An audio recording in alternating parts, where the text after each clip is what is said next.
السلام علیکم سامعین، ڈاکٹر اسرار احمد کے مزید بیانات سننے کے لیے ہمارے چینل کو سبسکرائب کریں تاکہ ہر نئی آنے والی ویڈیو آپ تک بآسانی پہنچ سکے۔ اللہ علیہ وسلم نے شعبان کے آخری دن فقالا اور فرمایا۔ حضرت سلمان فارسی رضی اللہ تعالی عنہ سے یہ روایت ہے۔ حضرت سلمان آپ کو معلوم ہے کہ ایران میں پیدا ہوئے اور ان کے والد جو ہیں وہ آتش کدے کے بڑے ذمہ دار آدمی تھے، لیکن ان کو نفرت پیدا ہوئی کہ یہ آگ ہم خود جلاتے ہیں، ایندھن اس میں نہ ڈالیں تو بجھ جاتی ہے، ہم کیسے اس کے سامنے ہاتھ جوڑ کر کھڑے ہو جائیں، اس سے دعائیں مانگیں۔ بہرحال اس بنا پر جو بھی چپکلش ہوئی تو جیسے حضرت ابراہیم علیہ السلام کو ان کے والد نے گھر سے نکال دیا تھا، انہیں بھی گھر سے نکلنا پڑا۔ جیسے حضرت ابراہیم نے پھر ہجرت کی تھی اور وہ عراق سے جو ہے شام کی طرف منتقل ہوئے تھے، تو یہ ایران سے شام کی طرف منتقل ہوئے۔ وہاں جا کر انہوں نے عیسائیت کا مذہب اختیار کیا، راہبوں کے پاس رہے۔ آخری راہب جس کے پاس تھے زیر تربیت و تعلیم تھے، تو جب اس کے انتقال کا وقت آیا تو انہوں نے کہا کہ مجھے تو ابھی تشفی نہیں ہوئی پورے طور سے، آپ نے بہت کچھ سکھایا ہے، بہت کچھ سمجھایا ہے، اب میں نے آپ سے بہت کچھ فیض حاصل کیا ہے، لیکن ابھی تو مجھے تشفی نہیں ہوئی، اب آپ کا انتقال ہو رہا ہے، میں آپ کے بعد کس کے پاس جاؤں؟ تب اس نے کہا کہ میرا علم مجھے بتاتا ہے کہ نبی آخر الزمان کا ظہور اب قریب ہے اور وہ جنوب میں کھجوروں کی سرزمین میں ہوگا، تو تم جاؤ، ٹرائی یور لک، جاؤ دیکھو شاید قسمت تمہیں ان کے قدموں میں پہنچا دے۔ تو وہ وہاں سے روانہ ہوئے ایک قافلے کے ساتھ، قافلے پر ڈاکوؤں نے حملہ کیا، انہیں پکڑ کر غلام بنا لیا، غلام بنا کر بیچ دیا، لیکن یہ دیکھیے قسمت ان کی کہ مدینے کے یہودی نے خرید لیا، اب مدینے پہنچ گئے۔ اب وہاں خبریں انہیں مل رہی ہیں کہ مکے میں کسی صاحب نے دعویٰ کیا ہے نبوت کا، لیکن ان کے پاؤں میں تو غلامی کی بیڑیاں، یہ مکے تو نہیں جا سکتے۔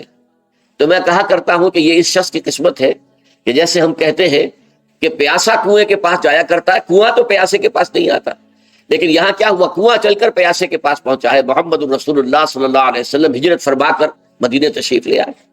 تب انہوں نے اپنے آقا سے ایک روز کچھ تھوڑی سی کھجوریں مانگی، لیں اور اجازت طلب کی اور جا کر حضور کی خدمت میں پیش کی، کیونکہ اس نے یہ بتایا تھا راہب نے کہ وہ ہدیہ تو قبول کر لیں گے، صدقات قبول نہیں کریں گے، صدقہ قبول نہیں کریں گے۔ تو اسی امتحان کے لیے جا کر حضور کی خدمت میں وہ کھجوریں پیش کی۔ حضور نے پوچھا کیا ہے، عرض کیا صدقہ، فرمایا نہیں میں صدقہ قبول نہیں کرتا، یہ غربا کا حق ہے، دے دو، تقسیم کرو۔ پھر کچھ عرصے کے بعد پھر کچھ کھجوریں لی ہوں گی اپنے اس آقا سے، پھر پہنچے، پھر جب حضور نے پوچھا کیا ہے، عرض کیا کہ یہ ہدیہ، آپ نے فرمایا ہاں ٹھیک ہے، ہدیہ میں قبول کرتا ہوں۔ تو فوراً قدموں میں گر گئے، ایمان لے آئے۔ اور ان کا معاملہ جو ہے یہ بھی جان لیجئے کہ یہ فقراء صحابہ میں سے تھے جو کوئی کام نہیں کرتے تھے، ہمہ وقت حضور کے ساتھ رہنا، اور اس اعتبار سے حضور نے ان کے بارے میں یہ بھی کہا ہے کہ سلمان و منا من اہل البیت، سلمان جو ہے وہ ہمارے اہل بیت میں شامل ہے رضی اللہ تعالی عنہ۔ ان کی روایت ہے قال خطبنا رسول اللہ صلی اللہ علیہ وسلم، تو وہ فرماتے ہیں کہ ہمیں خطبہ ارشاد فرمایا نبی اکرم صلی اللہ علیہ وسلم نے شعبان کے آخری دن، فقال، اسے فرض نہیں کیا ہے۔ بس اس تمہید کے بعد اب میں شروع کروں گا استقبال رمضان کے ضمن میں روزے کی حکمتیں کیا ہیں، اس کے احکام کیا ہیں۔ نمبر 1، شریعت محمدی میں روزے کی تدریجی فرضیت، یہ جو تمہیدی مضمون ہے اس ضمن میں وہ بہت اہم ہے۔ پہلی بات یہ جان لیجئے کہ اہل عرب جو ہیں، قریش بھی، اہل مکہ اور قریش کے تابع باقیہ تمام بنی اسماعیل بھی، اور ان کے تابع جو بھی عرب میں دوسرے قبیلوں کے لوگ تھے کہ جو عربی تھے اور مشرک تھے، وہ سب اس کے اندر مراد ہیں۔ تو فرمایا گیا کہ ان لوگوں میں روزے کی عبادت معروف نہیں تھی۔ یا تو یہ ہے کہ حضرت ابراہیم علیہ السلام کے زمانے میں روزے کی عبادت تھی ہی نہیں، کیونکہ یہ لوگ اپنے قول کے مطابق ملت ابراہیم پر تھے، لیکن یہ ہے کہ بہرحال روزے کی عبادت سے ناآشنا تھے۔ کیا وجہ ہے یہ ہم نہیں جانتے۔ آپ کو معلوم ہے نماز سے وہ واقف تھے، اگرچہ اس کا حلیہ انہوں نے بگاڑ دیا تھا، تالیاں بجاتے تھے، سیٹیاں بجاتے تھے یہ، لیکن نماز کہتے تھے اسے نماز۔ طواف سے وہ واقف تھے، اگرچہ اس کے ضمن میں اتنی گھناؤنی حرکت بھی کی تھی کہ مرد اور عورتیں وہ بالکل برہنہ ہو کر طواف کرتے تھے، تو اسے بہت فضیلت والی بات سمجھتے تھے، بہت خدا رسیدگی کی بات سمجھتے تھے کہ کامل برہنہ ہو کر طواف کیا جائے، لیکن بہرحال طواف تھا۔ اسی طرح قیام عرفہ، قیام منا، یہ بھی موجود تھے۔ تو حج کے بھی بہت سے ارکان جو ہیں وہ ان کے ہاں معروف تھے۔ اور ویسے خیرات و صدقات، چاہے زکوٰۃ ایک خاص نظام کے تحت نہیں تھی، لیکن زکوٰۃ و صدقات، بھوکوں کو کھانا کھلانا، یہ ان کے ہاں اعلیٰ اقدار میں یہ چیزیں شامل تھیں، اخلاقیات کے اونچے مقامات میں، کہ صوم کا ان کے ہاں قطعاً کوئی ذکر نہیں تھا، روزے کی عبادت جو ہے ان کے ہاں بالکل نہیں تھی۔ البتہ صوم کا لفظ موجود تھا، یہ لفظ وہ استعمال کرتے تھے اپنے گھوڑوں کے لیے، روزہ رکھواتے تھے گھوڑوں۔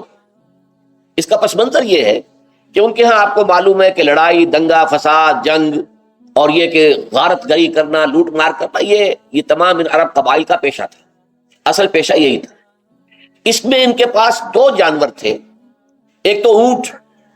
اونٹ جو ہے وہ ان کی جو باب و ہوا ہے اور ان کے جو حالات ہیں اس کے ساتھ پوری مطابقت رکھتا ہے، یعنی اسے کئی کئی دن کھانے کو نہ ملے اسے پرواہ نہیں، ہفتہ بھر پانی نہ ملے اسے کوئی پرواہ نہیں۔ اس اعتبار سے دھوپ کی کتنی ہی جو ہے تپش ہو، اونٹ کو کچھ نہیں کہتی، لیکن یہ کہ وہ سست رفتار جانور ہے۔ لڑائی کے لیے، جنگ کے لیے، خاص طور پر غارت کری جہاں کرنی ہو، جہاں جا کر گویا کہ ڈاکہ مارنا، پھر دوڑنا ہے، بھاگنا ہے، واپس جانا ہے، تو انہیں گھوڑے کی ضرورت ہوتی تھی جو سریع الرفتار ہے۔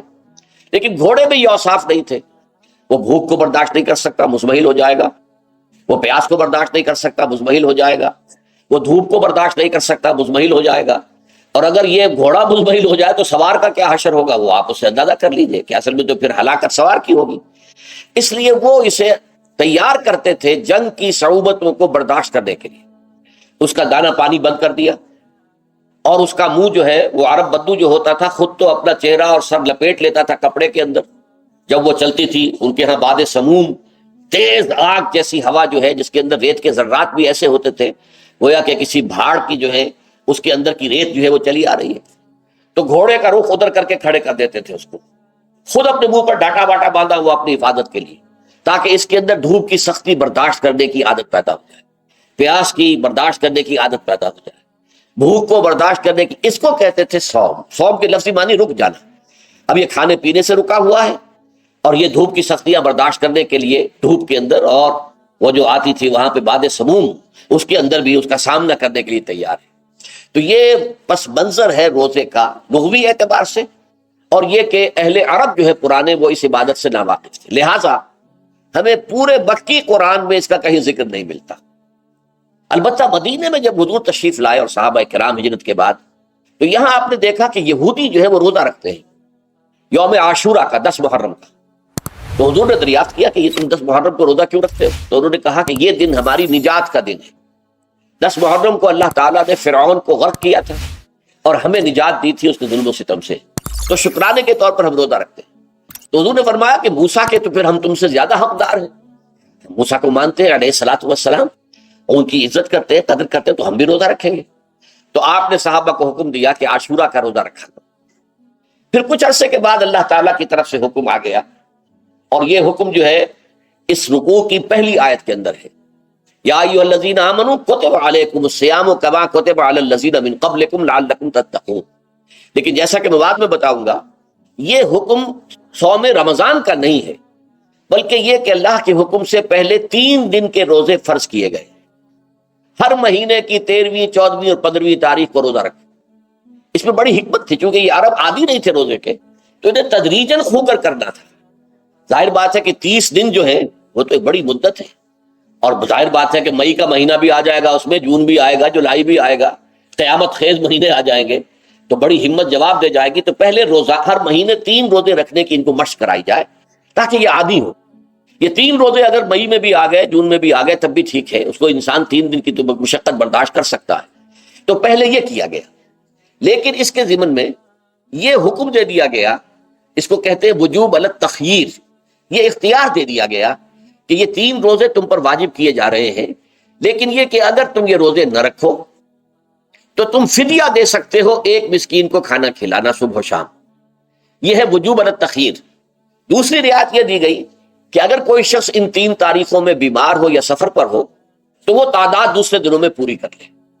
یہ ہے گویا کہ سب سے پہلا حکم جو دیا گیا ہے، اور اس کے ضمن میں اب میں چاہتا ہوں کہ آیت نمبر 2 آپ اچھی طرح پڑھ لیں، اپنا سامنے رکھیے اور اس کے حوالے سے یہ بات سمجھ لیجیے۔ ایام معدودات، یہ دن ہے چند گنتی کے۔ مجھے حیرت ہوتی ہے کہ جدید جو مفسرین ہیں جنہوں نے اردو میں ترجمے کیے ہیں، تفسیریں کی ہیں، ان سب کے نگاہوں سے یہ بات اوجھل رہی کہ یہ در حقیقت رمضان کے روزے کا ذکر نہیں ہے، بلکہ اس ابتدائی حکم سے متعلق ہے کہ جو ہر مہینے میں 3 دن کے روزے رکھنے کا حضور نے دیا تھا۔ لیکن یہ کہ میرا اپنا ذاتی واقعہ یہ ہے زندگی کا، اور یہ اہم واقعات میں سے ہے، میں جب میڈیکل کالج میں پڑھتا تھا تو مجھے 19-20 سال کی میری عمر، اس وقت بھی مجھے یہ احساس ہوا تھا کہ یہ جو 2 آیات آئی ہیں یہاں ایک دوسرے کے تقابل میں، یہ بیک وقت نازل نہیں ہو سکتے، ان میں وقفہ ہوگا، اور یقیناً پہلا حکم کسی اور پس منظر میں ہے، دوسرا حکم جو بعد میں ہم دیکھیں گے وہ کسی اور پس منظر میں ہے۔ تو میری رائے یہ تھی، اور میں اس پر قائم بھی تھا، بیان بھی کرتا تھا، لیکن ڈرتا تھا، اس لیے کہ اس وقت تک جتنی تفسیریں میں نے دیکھی تھی، ترجمے دیکھے تھے، ان میں سے کسی نے یہ بات کہی نہیں تھی۔ تو ایک آدمی اپنی رائے کے اوپر اتنی بڑی بات کہہ دے تو میں ڈرتا رہتا تھا، لیکن کہتا تھا کہ میری رائے یہی ہے۔ پھر اتفاق سے جماعت اسلامی ہند کا ترجمان ہوتا تھا ماہنامہ زندگی، عروج احمد قادری صاحب اس کے مدیر تھے۔ وہ جو ایک پرچہ آیا اس میں انہوں نے تنقید کی تھی مولانا سید انور شاہ بخاری رحمۃ اللہ علیہ پر، کہ ان کشمیری رحمۃ اللہ علیہ سے ان کے اوپر یہ تنقید کی تھی کہ انہوں نے یہ عجیب بات کہہ دی ہے کہ یہ جو حکم ہے یہ رمضان کا نہیں ہے، بلکہ رمضان سے پہلے جو حضور نے حکم دیا تھا 3 دن کے روزے رکھنے اس سے متعلق۔ اب مجھے اس کے اوپر پورا اطمینان ہو گیا کہ اگر سید محمد انور شاہ کاشمیری رحمۃ اللہ علیہ کی رائے یہ ہے تو متفق گردید رائے ابو علی بارائے من، مجھے اب اس سے زیادہ اور کسی سند کی ضرورت نہیں۔ بعد میں نے جب تفسیر کبیر امام راضی رحمۃ اللہ علیہ کی اس کا بھی مطالعہ شروع کیا تو میں حیران ہوا کہ سلف میں تو یہ رائے کثرت سے موجود تھی۔ کیا سبب ہوا ہے کہ آج کے دور کے جو مترجمین اور مصنفین ہیں ان کی نگاہوں سے بالکل یہ بات اوجھل ہو گئی؟ اس معاملے کو میں حل آج تک نہیں کر سکا، لیکن اب میں پورے تیقن سے آپ سے کہہ رہا ہوں کہ یہ جو پہلی 2 آیتیں ہیں ان کا تعلق صوم رمضان سے نہیں ہے، بلکہ ان کا تعلق ہے وہ 3 دن کی۔ اس کی سب سے بڑی دلیل اس کے اندر موجود ہے ایام معدودات، گنتی کے چند دن۔ اب 30 یا 29 دن جو ہے وہ گنتی کے چند دن نہیں ہو سکتے، وہ اچھی بڑی تعداد ہے۔ پھر یہ ہے کہ یہ معدودات جو ہے اس کو کہا جاتا ہے جمع قلت، یہ زیادہ سے زیادہ 9 پر اس کا اطلاق ہوتا ہے، اس وزن پر جو جمع آتی ہے۔ اور اس میں جو ہے خود قرآن مجید میں حج کے سلسلے میں منا کے قیام کے ضمن میں الفاظ آئے ہیں، ایام معدودات فمن تعجل فی یومین فلا اسم علیہ ومن تاخر فلا اسم علیہ۔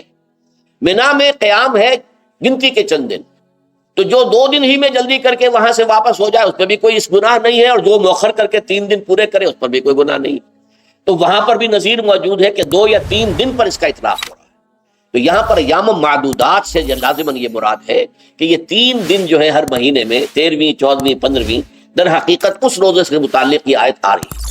اور یہ بھی نوٹ کر لیجئے کہ رمضان کے روزے کی فرضیت کے بعد بھی حضور کا معمول اور آپ کے صحابہ کا، اور جو بھی ہمارے ہاں اتباع کرتے ہیں حضور صلی اللہ علیہ وسلم کا نوافل میں بھی ان کا یہ معمول ہے، ہر مہینے میں یہ 3 روزے حضور بعد بھی رکھتے تھے، اور آپ کے بہت سے صحابہ رکھتے تھے، اور آج بھی ہمارے ہاں بہت سے لوگ جو دیندار ہیں اور جن کے اندر یہ جذبہ ہے اتباع سنت کا وہ رکھتے ہیں۔ 13ویں 14ویں اور 15ویں تاریخوں کا ان کو ایام 20 کہتے ہیں، اس کی راتیں روشن ہوتی ہیں، 13ویں رات 14ویں رات 15ویں رات، چاند جو ہے اس کے اندر آپ کو معلوم ہوتا ہے 14ویں کو تو مکمل ہوتا ہی ہے، 13ویں اور 15ویں کا بھی تقریباً مکمل ہے۔ تو ایام 20 کے روزے جو ہیں بعد میں بھی برقرار رہے ہیں، لیکن نفلاً، فرض اس کے بعد جو ہے وہ رمضان کے روزے ہو گئے۔ تو ایام معدودات یہ دن ہے گنتی کے۔ فمن کان منکم مریض او علی سفر فعدۃ من ایام اخر، تو جو کوئی بھی تم میں سے ہو بیمار یا سفر پر تو وہ تعداد پوری کر لے دوسرے دنوں۔ گویا کہ اب اگلی کیا ایک تو یہ رعایت ہو گئی، دوسری رعایت وعلی الذین یطیقونہ فدیۃ طعام مسکین، اور ان لوگوں کے ذمے کے جو اس کی طاقت رکھتے ہوں، یعنی مریض بھی نہیں ہے، صحت مند ہے، روزہ رکھ سکتے ہیں، سفر بھی نہیں ہے، سفر پر نہیں ہے، مقیم ہے، روزہ رکھ سکتے ہیں، پھر بھی نہ رکھیں تو ان کے لیے بھی ایک اختیار، اسی لیے میں نے لفظ استعمال کیا تھا وجوب علی التخییر، واجب تو ہے لیکن اس میں ایک اختیار دے دیا گیا ہے۔ وہ اختیار کیا ہے؟ فدیۃ طعام مسکین، تو پھر یہ ہے کہ ایک مسکین کو کھانا کھلا دینا۔ فدیہ کہتے ہیں کسی چیز کا بدل ہو جائے، جیسے کہ جنگی مجرم ہے اس کا فدیہ ہے، گویا کہ اس کو دے کر وہ پھر آزاد ہو جائے گا، فدیہ اس کو کہتے ہیں۔ ففدیۃ طعام مسکین، لیکن یہ ہے کہ فمن تطوع خیرا فهو خیر اللہ، اور جو نیکی سے خیر کرنا چاہے مزید تو وہ اس کے لیے بہتر ہے، ایک کے بجائے 2 کو کھلائے، 3 کو کھلائے، 4 کو کھلائے، 10 کو کھلائے، تو یہ تو ترغیب ہے، لیکن کم سے کم ایک مسکین کو کھانا کھلانا تو وقت کا۔ وَأَن تَصُومُوا خَيْرٌ لَكُمْ، اب دیکھیے یہ لفظ بول رہے ہیں، اگر تم روزہ رکھو تو یہ تمہارے حق میں بہتر ہے، یعنی اگرچہ اختیار تمہیں دے دیا ہے، اختیار یہ ہے کہ روزہ رکھو، اگر نہ رکھو تو فدیہ دے دو ایک مسکین کا کھانا، لیکن اگر تم روزہ رکھو، ان کنتم تعلمون، اگر حقیقت میں تم علم رکھتے ہو کہ روزے کے اندر کیا کیا برکات ہیں، تو تمہیں روزہ لازماً رکھنا چاہیے۔ تشویق اور ترغیب موجود ہے، لیکن یہ کہ اس کی فرضیت یا وجوب نہیں ہے۔ یہ تھا ابتدائی حکم روزے کی ضمن میں۔ اب اس کے بعد اگلی آیت جو ہے اس کے بھی پہلے حصے کو مت پڑھیے، شہر رمضان الذی انزل فیہ القرآن، اس کے بارے میں تو بعد میں گفتگو ہوگی، بینات من الہدی والفرقان۔ لیکن اگلا جملہ فمن شہد منکم الشہر فلیصم، اب یہ رمضان کے روزے کی فرضیت کا حکم ہے۔ رمضان کا مہینہ وہ ہے جس میں قرآن نازل کیا گیا، اس کے بارے میں جیسا کہ میں نے عرض کیا پھر بعد میں عرض کروں گا۔ لیکن جو شخص بھی تم میں سے موجود ہو اس مہینے میں، اپنے گھر میں موجود ہے، اپنے شہر میں موجود ہے، سفر پر نہیں ہے، یا یہ ہے کہ جو شخص بھی اس مہینے کو پائے، اس کی زندگی میں یہ مہینہ آ جائے، یہ برکتوں کا ایک موقع اسے مزید حاصل ہو جائے، فلیصم، یہ امر کا صیغہ ہے، یہ وجوب ہے مطلقاً۔ اب اس میں جو دو رعایتیں پہلے دی گئی تھی ان میں سے ایک کو برقرار رکھا، ومن کان مریضا او علی سفر فعدۃ من ایام اخر، یہی وہ الفاظ ہیں جن کی بنا پر میرا گمان اس وقت بھی یہ تھا کہ یہ دو بیک وقت نازل نہیں ہو سکتی آیات۔ یہ جو تکرار ہے بے معنی تکرار ہو جائے گی پھر اگر ایک ہی وقت میں نازل ہو رہی ہے۔ اور قرآن مجید کی فصاحت اور بلاغت سے یہ چیز بعید ہے کہ وہاں پر اس طرح کی تکرار بلا سبب ہو رہی ہو۔ قرآن میں اور بہت سی آیات ہیں جن میں کہ آپ کو معلوم ہے کہ پورا رکوع ہے سورہ مزمل کا، اس میں قیام اللیل کا حکم ہے، پھر اسی کے آخر میں وہ آیت شامل کر دی گئی ہے جو کم سے کم 1 سال بعد نازل ہوئی ہے، جس میں کہ رات کے قیام کا وجوب ختم کر دیا گیا، اور صرف یہ کہ جتنا بھی تم سے ممکن ہو سکا کرو، ضروری نہیں ہے کہ تہائی شب ہو، آدھی ہو، 2/3 ہو، جتنا بھی ممکن ہو قرآن پڑھا کرو رات کو، گویا کہ وہ فرضیت جو تھی قیام اللیل کی وہ ختم ہو گئی۔ اس حوالے سے وہ جو ناسخ ہے، منسوخ کرنے والی آیت بھی اس کے ساتھ ہی رکھ دی گئی ہے تاکہ وہ جو اصل حکم تھا وہ بھی برقرار سامنے رہے، اور جس نے آ کر اسے منسوخ کیا وہ بھی برقرار رہے اور سامنے رہے۔ اسی طرح یہاں پر بھی یہ حکم آیا، کتنے عرصے کے بعد آیا یہ مجھے معلوم نہیں، لیکن یہ کچھ عرصے کے بعد آیا ہے کہ رمضان کا مہینہ وہ ہے کہ جس میں قرآن نازل کیا گیا۔ اب جو شخص بھی اس مہینے کو پائے اس پر لازم ہے کہ اس کے روزے رکھے۔ ہاں، من کان مریضا او علی سفر، جو شخص ہو مریض، بیمار ہو یا سفر پر ہو، فعدۃ من ایام اخر، تو وہ تعداد پوری کر لے دوسرے دنوں میں۔ یرید اللہ بکم اليسر ولا یرید بکم العسر، اللہ تمہارے ساتھ آسانی چاہتا ہے، سختی نہیں چاہتا۔ یہ اصل میں کیوں کہا ہے اس کی وجہ سمجھ لیجئے۔ آج بھی آپ کو اپنے ہاں ایسے لوگ مل جائیں گے جن کا تقویٰ کا تصور اتنا غلط ہو گیا ہے کہ 104 درجے کا بخار ہے، روزہ چھوڑنے کو تیار نہیں۔ بھلے آدمیوں، اللہ نے تمہیں ایک رخصت دی ہوئی ہے تو خام خواہ اپنے اوپر یہ شدت کیوں لے رہے؟ لیکن لیتے ہیں، روزہ چھوڑنے کو تیار، روزہ قضا نہیں کرو، سفر پر جا رہے ہیں اور روزہ قضا کرنے کو تیار نہیں۔ ایک موقع پر ایک غزوے کے دوران ایسا ہوا کہ کچھ لوگوں نے روزہ رکھا ہوا تھا، لیکن وہ اتنے یوں سمجھیے مزمحل ہو گئے کہ جب پڑاؤ پر پہنچے تو جن کا روزہ نہیں تھا انہوں نے تو بڑی چاق و چوبند طریقے سے خیمے نصب کیے، سارا بندوبست کیا، اور یہ جا کر بے سود ہو کر، بے ہوش ہو کر گر پڑے۔ تو حضور نے فرمایا ان کو دیکھ کر، لیس من البر الصیام فی السفر، سفر میں روزہ رکھنا یہ کوئی نیکی کا کام نہیں ہے، یہ نیکی کا غلط تصور ہے کہ جو تم نے اپنے اختیار کر لیا۔ یہ تمہارے اندر تشدد پسندی پیدا ہو رہی ہے۔ دین کے احکام میں جو مقصد ہے وہ کیا ہے؟ یرید اللہ بکم اليسر ولا یرید بکم العسر۔ اسی پر عمل کرتے ہوئے حضور نے فرمایا ہے کہ جو بھی علماء دین ہیں یا جو رہنمایان دین ہیں ان کا کام کیا ہے؟ آپ نے فرمایا یسروا ولا تعسروا، دیکھو آسانیاں پیدا کرو، سختیاں پیدا نہ کرو۔ دین میں سختیاں پیدا کرنا بھی وہ اسر اور اغلال بن جاتا ہے کہ جس کو رفع کرنے کے لیے اور جس سے لوگوں کو، یہودیوں کو اور تمام اہل کتاب کو نجات دینے کے لیے اللہ تعالیٰ نے اپنے رسول محمد صلی اللہ علیہ وسلم کو بھیجا۔ وَيَضَعُ عَنْهُمْ إِصْرَهُمْ وَالْأَغْلَالَ الَّتِي كَانَتْ عَلَيْهِمْ، کہ جہاں وہ نیکی کا حکم دیتے ہیں، بدی سے روکتے ہیں، پاکیزہ چیزوں کو حلال ٹھہراتے ہیں اور خبیث چیزوں کو، ناپاک چیزوں کو حرام قرار دیتے ہیں، وہیں وہ لوگوں کے اوپر سے وہ بوجھ بھی ختم کرتے ہیں کہ جو انہوں نے خام خواہ اپنے اوپر لاد لیے۔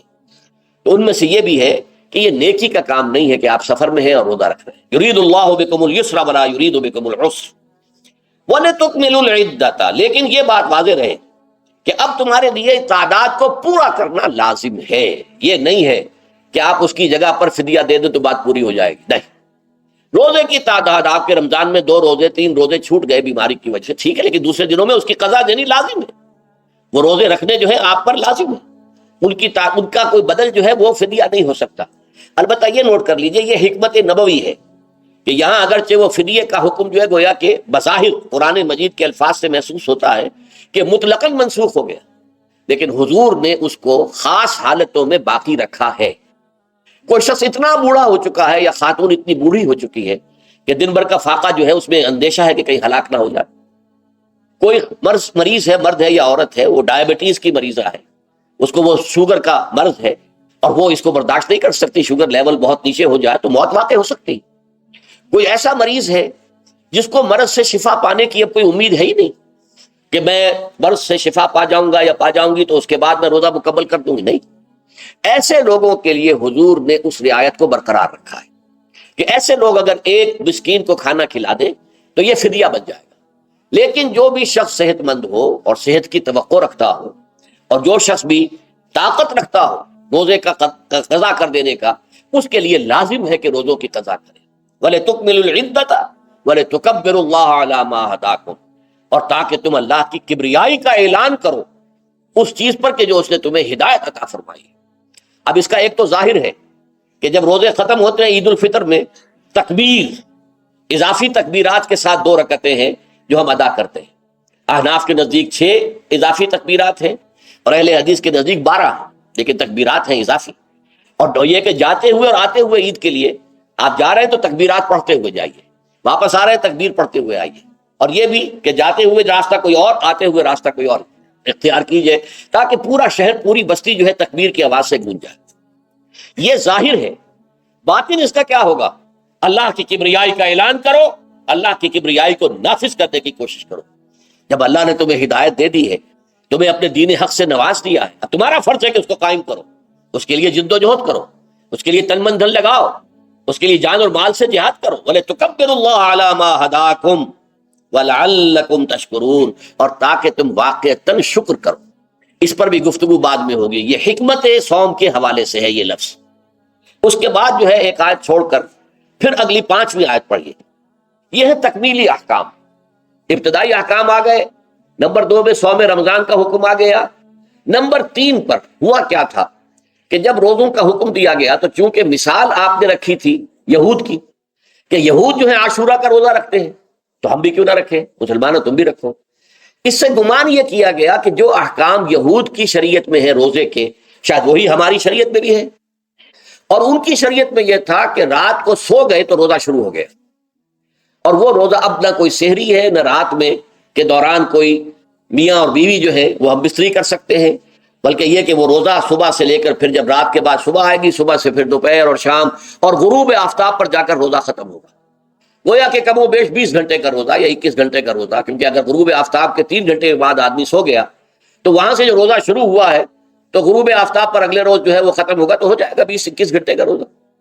یہ روزے کا حکم لوگوں نے سمجھا، اس کی صراحت کوئی نہیں تھی، لیکن لوگ جو ہے چونکہ صراحت منفی بھی نہیں تھی مثبت بھی نہیں تھی، لہذا وہ رات کے وقت میں جب جو دن ہوتے تھے روزوں کے، ان کی راتوں میں وہ اپنی جو بھی ایک طبعی ضرورت ہے، جو ہم بستری ہے میاں اور بیوی کی، شوہر اور بیوی کی، وہ کر گزرتے تھے جذبات کے اندر، جو بھی اس وقت ان کی احتیاج ہوئی، دل میں کھٹک رہتی تھی کہ پتہ نہیں ہم نے یہ صحیح کام کیا نہیں کیا، غلط کیا۔ تو اس سے یہ کہ ظاہر بات ہے کہ پھر قرآن مجید اسے قرار دے رہا ہے اپنے آپ سے خیانت کرنا۔ جب انسان اپنے ضمیر کے خلاف کوئی بات کر رہا ہو تو چاہے وہ بات صحیح ہے لیکن وہ اسے گناہ سمجھ کے کر رہا ہے تو اس نے تو گناہ کیا، وہ اپنے آپ سے تو خیانت کر رہا ہے۔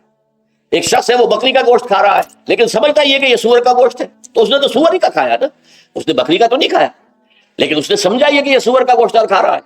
تو اس حوالے سے ایک دغدغہ سا دل میں رہتا تھا، پریشانی۔ تو اب جو یہ 5ویں آیت ہے، طویل ترین آیت ہے اس سلسلے کی، اس میں روزے کے تکمیلی احکام آ گئے جو ابدی ہیں، آج تک قائم ہیں اور قیامت تک قائم رہیں گے۔ فرمایا احل لکم لیلۃ الصیام الرفث الی نسائکم، اے مسلمانوں روزے کی راتوں میں تمہارے لیے حلال کر دیا گیا ہے اپنی بیویوں سے اپنی خواہش کا پورا کرنا۔ رفث الی نسائکم ہن لباس لکم وانتم لباس لہن، وہ تمہارے لیے بمنزلہ لباس ہیں، جیسے لباس کے اور انسان کے بدن کے درمیان کوئی حجاب نہیں ہوتا، ایسے ہی شوہر اور بیوی کے درمیان بھی کوئی حجاب نہیں رہتا۔ ہن لباس لکم وانتم لباس لہن، اور ویسے بھی ایک معنی میں کہ جیسے لباس آپ کو گرمی کی شدت سے بچاتا ہے، ورنہ ہو سکتا ہے کہ تیز دھوپ جو ہے جو عرب میں ہوتی تھی وہ تو آپ کی کھالوں کو جلا دے، تو یہ حفاظت کا ایک ذریعہ بھی ہے۔ اسی طریقے سے شوہر کے لیے بیوی اپنی عفت و عصمت کو برقرار رکھنے کے لیے ایک ذریعہ ہے کہ کہیں حرام میں منہ نہ مارے، بیوی موجود ہے، حلال ذریعے سے اپنی خواہش پوری کرے۔ اور بیوی کے لیے شوہر اسی طریقے سے ایک ڈھال بن جاتا ہے کہ اسے خام خواہ ادھر ادھر دیکھنے کا کوئی خیال بھی کبھی نہ آئے، اس کی جو بھی نفسانی خواہش ہے اس کی شوہر پورا کر رہا ہے۔ تو اس اعتبار سے بھی ہن لباس لکم وانتم لباس لہن۔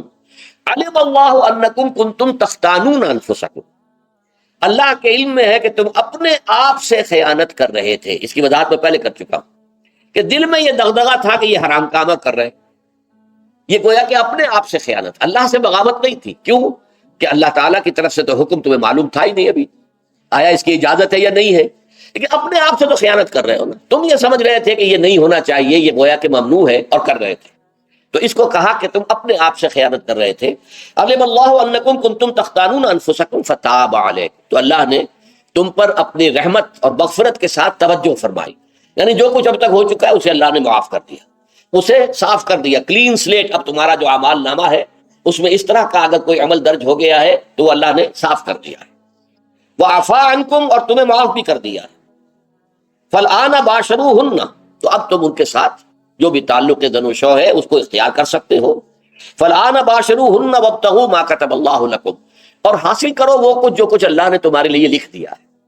یہ تعلق زن و شے سے دو چیزیں ہیں کہ جو مقصود ہے، ایک تو سب جانتے ہیں اولاد، ہر انسان کی خواہش ہوتی ہے کہ میری نسل کا تسلسل باقی رہے، لیکن نمبر دو ایک شے اور ہے، قرآن مجید میں بیان کیا گیا، بلے تسکنوا الیہا، اس میں ایک سکون ہے، اس میں جو بھی ہے، جو بھی عمل ہے مباشرت کا، اس میں ایک اعصابی طور پر سکون کی کیفیت انسان کو حاصل ہوتی ہے، تو یہ بھی مطلوب و مقصود ہے۔ تو ما کتب اللہ لکم، تمہارے لیے اللہ نے اس میں ایک تو اولاد کا معاملہ رکھ دیا ہے اور ایک تمہارے لیے سکون کا، لتسکنوا الیہا، تاکہ تم ان کی طرف توجہ کر کے سکون حاصل کرو۔ فالآن باشروہن وابتغوا ما کتب اللہ لکم وکلوا واشربوا، اب سحری کا حکم آ گیا، وکلوا واشربوا حتی یتبین لکم الخیط الابیض من الخیط الاسود من الفجر، اور کھاتے رہو اور پیتے رہو یہاں تک کہ تمہارے لیے فجر کے وقت کے اعتبار سے سفید ڈوری سیاہ ڈوری سے بالکل علیحدہ ہو جائے۔ اصل میں اس کو بعض صحابہ نے تو سمجھا کہ یہ لغوی معنی اس کے لیے لیے کہ آپ اپنے تکیے میں ایک سفید دھاگا رکھ لیا ایک کالا رکھ لیا، اور دیکھتے رہتے تھے جب یہ سفید اور کالا علیحدہ علیحدہ نظر آنے لگے تو پھر روزے کا رکھنے کا وقت شروع ہو چکا اور اب کھانا پینا بند کر دیا جائے۔ فرمایا گیا یہ مراد نہیں ہے، یہ جب پاؤں پھٹتی ہے تو اس کے اندر ایک سفید سی لکیر جو ہے افق کے اوپر آتی ہے، یہ ہے مراد، کہ وہ جو سفید لکیر ہے وہ ظاہر ہو جائے اور وہ رات کے اختتام کا گویا کہ ایک اعلان اور علم بن جائے۔ تو وَكُلُوا وَاشْرَبُوا، اب اس کی جو ہے بڑی تاکید کی گئی، تسحروا فإن فی السحور برکت، سحری ضرور کیا کرو، اور یہ در حقیقت برکت کا ذریعہ ہے۔ یہ بھی آپ نے فرمایا ہمارے اور یہود کے روزے کے مابین جو فرق ہے وہ سحری ہے، یہ سحری، کیونکہ روزہ جو ہے وہ فجر سے لے کر غروب آفتاب تک ہے، طلوع آفتاب سے نہیں، فجر سے، جبکہ وہ سفیدہ سحر جس کو ہم کہتے ہیں نمودار ہو جائے، طلوع آفتاب کا بھی 1.5 گھنٹے بعد ہوگا کہیں جا، لیکن اس وقت جو ہے روزہ شروع، غروب آفتاب پر ختم۔ اس حوالے سے اس سے پہلے کھانا پینا، اور اس میں بھی فرمایا گیا کہ بعض لوگ بہت زیادہ احتیاط کرتے ہیں، وہ صحیح نہیں ہے، اس لیے کہ فجر کے لیے اذان جب دیتے تھے تو اس میں بعض حضرات ذرا جلدی کرتے تھے، حضور نے فرمایا کہ نہیں دیکھو یہ ذرا جلدی کر دیتے ہیں، اگر تم میں سے کسی کے ہاتھ میں پیالہ ہے، ابھی وہ کچھ کھا رہا ہے، اذان ہو گئی ہے، تو وہ اپنا پیالہ پورا کر لے، اس میں بھی تشدد کی ضرورت نہیں، جیسے کہ اس سے پہلے ہم پڑھ چکے یسروا ولا تعسروا، یرید اللہ بکم اليسر ولا یرید بکم العسر، اللہ تمہارے ساتھ آسانی چاہتا ہے، سختی نہیں چاہتا۔ تو اسی طرح فرمایا وَكُلُوا وَاشْرَبُوا حَتَّى يَتَبَيَّنَ لَكُمُ الْخَيْطُ الْأَبْيَضُ مِنَ الْخَيْطِ الْأَسْوَدِ مِنَ الْفَجْرِ ثُمَّ أَتِمُّوا الصِّيَامَ إِلَى اللَّيْلِ، پھر اب روزے کو پورا کرو رات تک۔ إِلَى اللَّيْلِ میں پھر بڑی بحثیں ہوئی ہیں، اس لفظ کی مناسبت سے اہل تشیع اس کے قائل ہیں کہ جبکہ خوب اندھیرا ہو جائے، لیکن اہل سنت کا اجماع ہے کہ غروب آفتاب اس سے مراد ہے، اس لیے کہ آغاز رات کا غروب آفتاب کے ساتھ ہے، اور اس میں بھی احادیث کے اندر آیا ہے کہ تعجیل کرنی چاہیے۔ بعض لوگ وہی جو میں نے عرض کیا کہ تقویٰ کے تحت جو ہے، جیسے کہ سفر میں بھی روزے رکھتے ہیں، یا 104 بخار کے درجے میں بھی وہ روزہ قضا کرنے کو تیار نہیں ہوتے، ایسے ہی وہ تاخیر کرتے ہیں اپنے تقوی کے حساب سے، کہیں ایسا نہ ہو، کوئی غلطی نہ ہو جائے، کہیں یہ نہ ہو جائے، کہیں وہ نہ ہو جائے، تو پھر اس کے اندر وہ افطار میں، تو آپ نے فرمایا کہ قوم جو ہے اسی وقت میں صحیح رہے گی جبکہ وہ افطار میں عجلت سے کام، یعنی سحری کے اندر بہت زیادہ جلدی کرنے کی ضرورت نہیں، اگر اذان ہو رہی ہے اس کے دوران بھی اگر کچھ کھا پی رہے ہو تو کھا پی لو، مکمل کریں۔ اسی طریقے سے افطار کے اندر جو ہے وہ تاخیر کرنے کی ضرورت نہیں، سورج کے غروب کے ساتھ افطار کر لو۔ وَلَا تُبَاشِرُوهُنَّ وَأَنْتُمْ عَاكِفُونَ فِي الْمَسَاجِدِ، ہاں اپنی بیویوں سے تم مباشرت نہ کرو، تعلق زن و شوق قائم نہ کرو جبکہ تم مسجدوں کے اندر معتکف ہو۔ یہ اعتکاف کا ذکر ہو گیا۔ رمضان کے آخری عشرے میں یہ اعتکاف جو مسنون ہے کہ 21ویں شب سے شروع ہو جائے گا، یعنی 20واں روزہ ختم ہوا اس کے ساتھ یہ اعتکاف شروع ہو گیا، اور پھر اعتکاف مسنون جو ہے وہ جب تک کہ چاند نظر نہ آ جائے شوال کا، عید کا، تو اس وقت تک یہ اعتکاف جاری رہے گا۔ یہ ہے مسنون اعتکاف۔ اس کی کیا حکمت ہے وہ میں بعد میں عرض کروں گا۔ تو یہ حکمت جو ہے اس کے حوالے سے گفتگو بعد میں ہو جائے گی، لیکن یہاں یہ بتا دیا گیا کہ یہ جو رمضان کی 20 راتوں میں اجازت دی گئی ہے اپنی بیویوں کے ساتھ ہم بستری کی، وہ اس معتکف کے لیے نہیں ہے جو مسجد میں معتکف ہے۔ تو ہاں اس کی اہلیہ آ سکتی ہے وہاں ملاقات کے لیے، کسی مشورہ کوئی کرنا ہے بہت ضروری ہے، آ جائے، ملاقات ہو سکتی ہے، لیکن یہ کہ مباشرت نہیں ہو سکتی، وہ حرام ہے۔ فرمایا وَلَا تُبَاشِرُوهُنَّ وَأَنْتُمْ عَاكِفُونَ فِي الْمَسَاجِدِ تِلْكَ حُدُودُ اللَّهِ، یہ اللہ کی حدود ہیں، شریعت اسلامی کی یہ حدود ہیں، فَلَا تَقْرَبُوهَا، تو ان کے قریب تک مت جاؤ۔ قرآن مجید میں اس اعتبار سے دو انداز تعبیر ہے کہ اللہ کی حدود ہے فَلَا تَعْتَدُوهَا، یہ اللہ کی حدود ہے، ان سے تجاوز نہ کرو، اس حد کو پھلانگ نہ جاؤ، اس حد سے آگے نہ گزر جاؤ۔ یہاں ہے تقربوها، اللہ تعالیٰ کی حدود کے قریب تک نہ جاؤ۔ اس کی وجہ ایک حدیث میں بیان کر دی گئی ہے کہ جیسے ہر بادشاہ کی ایک چراگاہ ہوتی ہے، وہ صرف شاہی جو بھی ہیں جانور ہیں ان کے، یا گھوڑے ہیں یا کوئی اور ہیں، ان کے چرنے کے لیے ہے، وہاں پہ کوئی رعایت کا کوئی آدمی اپنی بھیڑ بکریاں وغیرہ نہیں لے جا سکتا۔ وہ حما کہلاتا تھا کہ یہ شاہ کے لیے مخصوص ہے، لکل ملکن حمن وحم اللہ محارمہ، اللہ بھی بادشاہ ہے کائنات کا، ارض و سما کا، اس نے بھی جن چیزوں کو حرام کر دیا ہے وہ حما ہے، اس میں داخل نہیں ہونا تمہیں۔ تو فرمایا کہ جو چرواہا اپنی بھیڑوں کو بالکل اس کی آخری حد تک لے جائے گا تو اندیشہ ہے کہ کوئی بھیڑ کوئی بکری چھلانگ لگائے اور اس چراگاہ میں داخل ہو جائے۔ اس لیے کیپ ایٹ اے ڈسٹینس، ایک فاصلے پر رہو۔ احتیاط کا تقاضا یہ ہے کہ اس آخری حد کے قریب نہ جاؤ، فلا تقربوہا، اس کے قریب نہ جاؤ۔ ان حدود کی تو سختی کے ساتھ پابندی کرنی ہے۔ ان کے لیے یہ ہے کہ ان کو نہ صرف یہ کہ ان سے تجاوز نہیں کرنا، بلکہ ان سے ذرا کچھ فاصلے ہی پر اپنے آپ کو رکھنا ہے۔ کذالک یبین اللہ آیاتہ للناس، اسی طریقے سے اللہ تعالیٰ واضح کرتا ہے اپنی آیات کو لوگوں کے لیے، وَلَعَلَّهُمْ يَتَّقُونَ، اور تاکہ وہ پھر تقویٰ کریں، بچیں۔ جب احکام معلوم ہو گئے اب بچنا آسان ہے، جب احکام معلوم نہیں تو اندیشہ ہے کہ کہیں کسی حرام کے اندر جو ہے وہ ملوث ہو جائے۔ جیسے کہ ایک حدیث میں آتا ہے کہ الحلال بین والحرام بین وبینہما مشتبہات، حلال کیا ہے یہ بھی واضح ہے، حرام کیا ہے یہ بھی واضح ہے، البتہ ان دونوں کے مابین کچھ چیزیں ہوتی ہیں متشابہات، پتہ نہیں حلال ہے کہ حرام ہے، تو تم بچو، ان چیزوں سے بھی بچو، اس لیے کہ اس کے اندر حرام ہونے کا اندیشہ ہے نا، لہذا ان سے بھی بچو۔ جو صریحاً حلال ہے اسی پر اکتفا کرو، جن کے بارے میں تعین نہیں ہو پا رہا ہے کہ وہ حلال ہیں، البتہ یہ بھی ثابت نہیں ہو رہا ہے کہ وہ حرام ہیں، تو ان سے بچ، یہ تقویٰ کا تقاضا ہے۔ اگرچہ قانونی اعتبار سے یہ کہا جائے گا کہ وہ مباح ہے، جس شے کی حرمت کا ثبوت ہمیں کتاب اللہ اور سنت رسول سے نہ ملے وہ مباح ہے، لیکن یہ ہے کہ تقویٰ کا تقاضا یہ ہے، قانون کا تقاضا یہ کہ مباح کو آپ اختیار کریں گے تو آپ پر گرفت نہیں ہوگی، اس لیے کہ اس کی حرمت ثابت نہیں ہے، لیکن تقویٰ کا تقاضا یہ ہے کہ آپ صرف اس شے پر اکتفا کریں کہ جس کے حلال ہونے کے لیے ثبوت اور دلیل موجود ہے۔ تو یہ ہے کہ تلک حدود اللہ فلا تقربوها کذالک یبین اللہ لکم للناس آیاتہ للناس لعلہم یتقون۔ یہ احکام ہے تکمیلی روزے کے، جس کے ضمن میں نے کچھ احادیث نبویہ کے حوالے سے بھی ان کی مزید وضاحت کر دی۔ اب آئیے تیسری بات، روزے کا اصل حاصل کیا ہے۔ اب پہلی آیت پر ہمیں توجہ دینی ہوگی، یا ایھا الذین آمنوا کتب علیکم الصیام، اہل ایمان تم پر روزہ فرض کیا گیا، لکھ دیا گیا، طے کر دیا گیا۔ اگرچہ جیسا کہ میں نے عرض کیا یہ ابتدائی حکم ہے اور اس میں وجوب علی تخییر وہ بعد میں آ چکا دوسری آیت میں، کما کتب علی الذین من قبلکم، جیسے کہ یہ فرض کیا گیا تھا ان پر جو تم سے پہلے تھے، یعنی یہود اور نصارہ، ان پر بھی یہ روزہ جو ہے یہ فرض تھا۔ البتہ احکام مختلف ہو گئے، جیسے جمعے کا دن اور جمعے کو چھوڑ کر یہودیوں نے سبت کا دن اختیار کیا، عیسائیوں نے جو ہے وہ سنڈے کو اختیار کر لیا، لیکن احکام میں فرق ہے۔ وہاں پورے سبت کے دن، ہفتے کے دن کاروبار دنیاوی مطلقاً حرام، لیکن ہمارے ہاں شریعت کے اندر آسانی پیدا کی گئی کہ صرف جمعے کی اذان سے لے کر نماز ادا ہو جانے تک وہ حرام ہے، لیکن باقی یہ ہے کہ اس سے پہلے بھی اگر کرو اور بعد میں جب فَإِذَا قُضِيَتِ الصَّلَاةُ فَانتَشِرُوا فِي الْأَرْضِ وَابْتَغُوا مِن فَضْلِ اللَّهِ، جب نماز ادا ہو چکے تو جاؤ، منتشر ہو سکتے ہو زمین میں اور اللہ تعالیٰ کے فضل کو تلاش کر سکتے ہیں۔ تو اسی طریقے سے اگرچہ حکم روزہ جو ہے وہ تو سابقہ امتوں میں بھی تھا، لیکن یہ اس کے احکام جو ہے ان کے اندر تغیر و تبدل ہے۔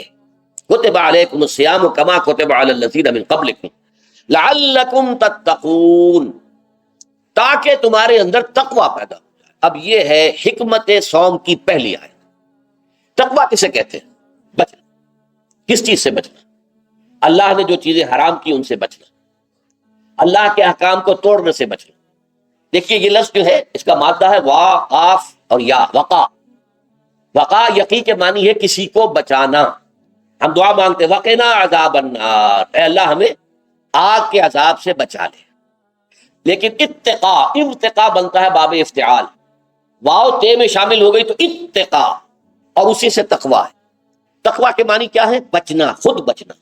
وقا یقی دوسرے کو بچانا، بچنا اللہ کے احکام کو توڑنے سے، اللہ کی حرام کردہ چیزوں میں ملوث ہونے سے، اللہ کے غضب سے، غصے سے، اللہ کی ناراضگی سے، اور آخرت میں اللہ کے عذاب سے۔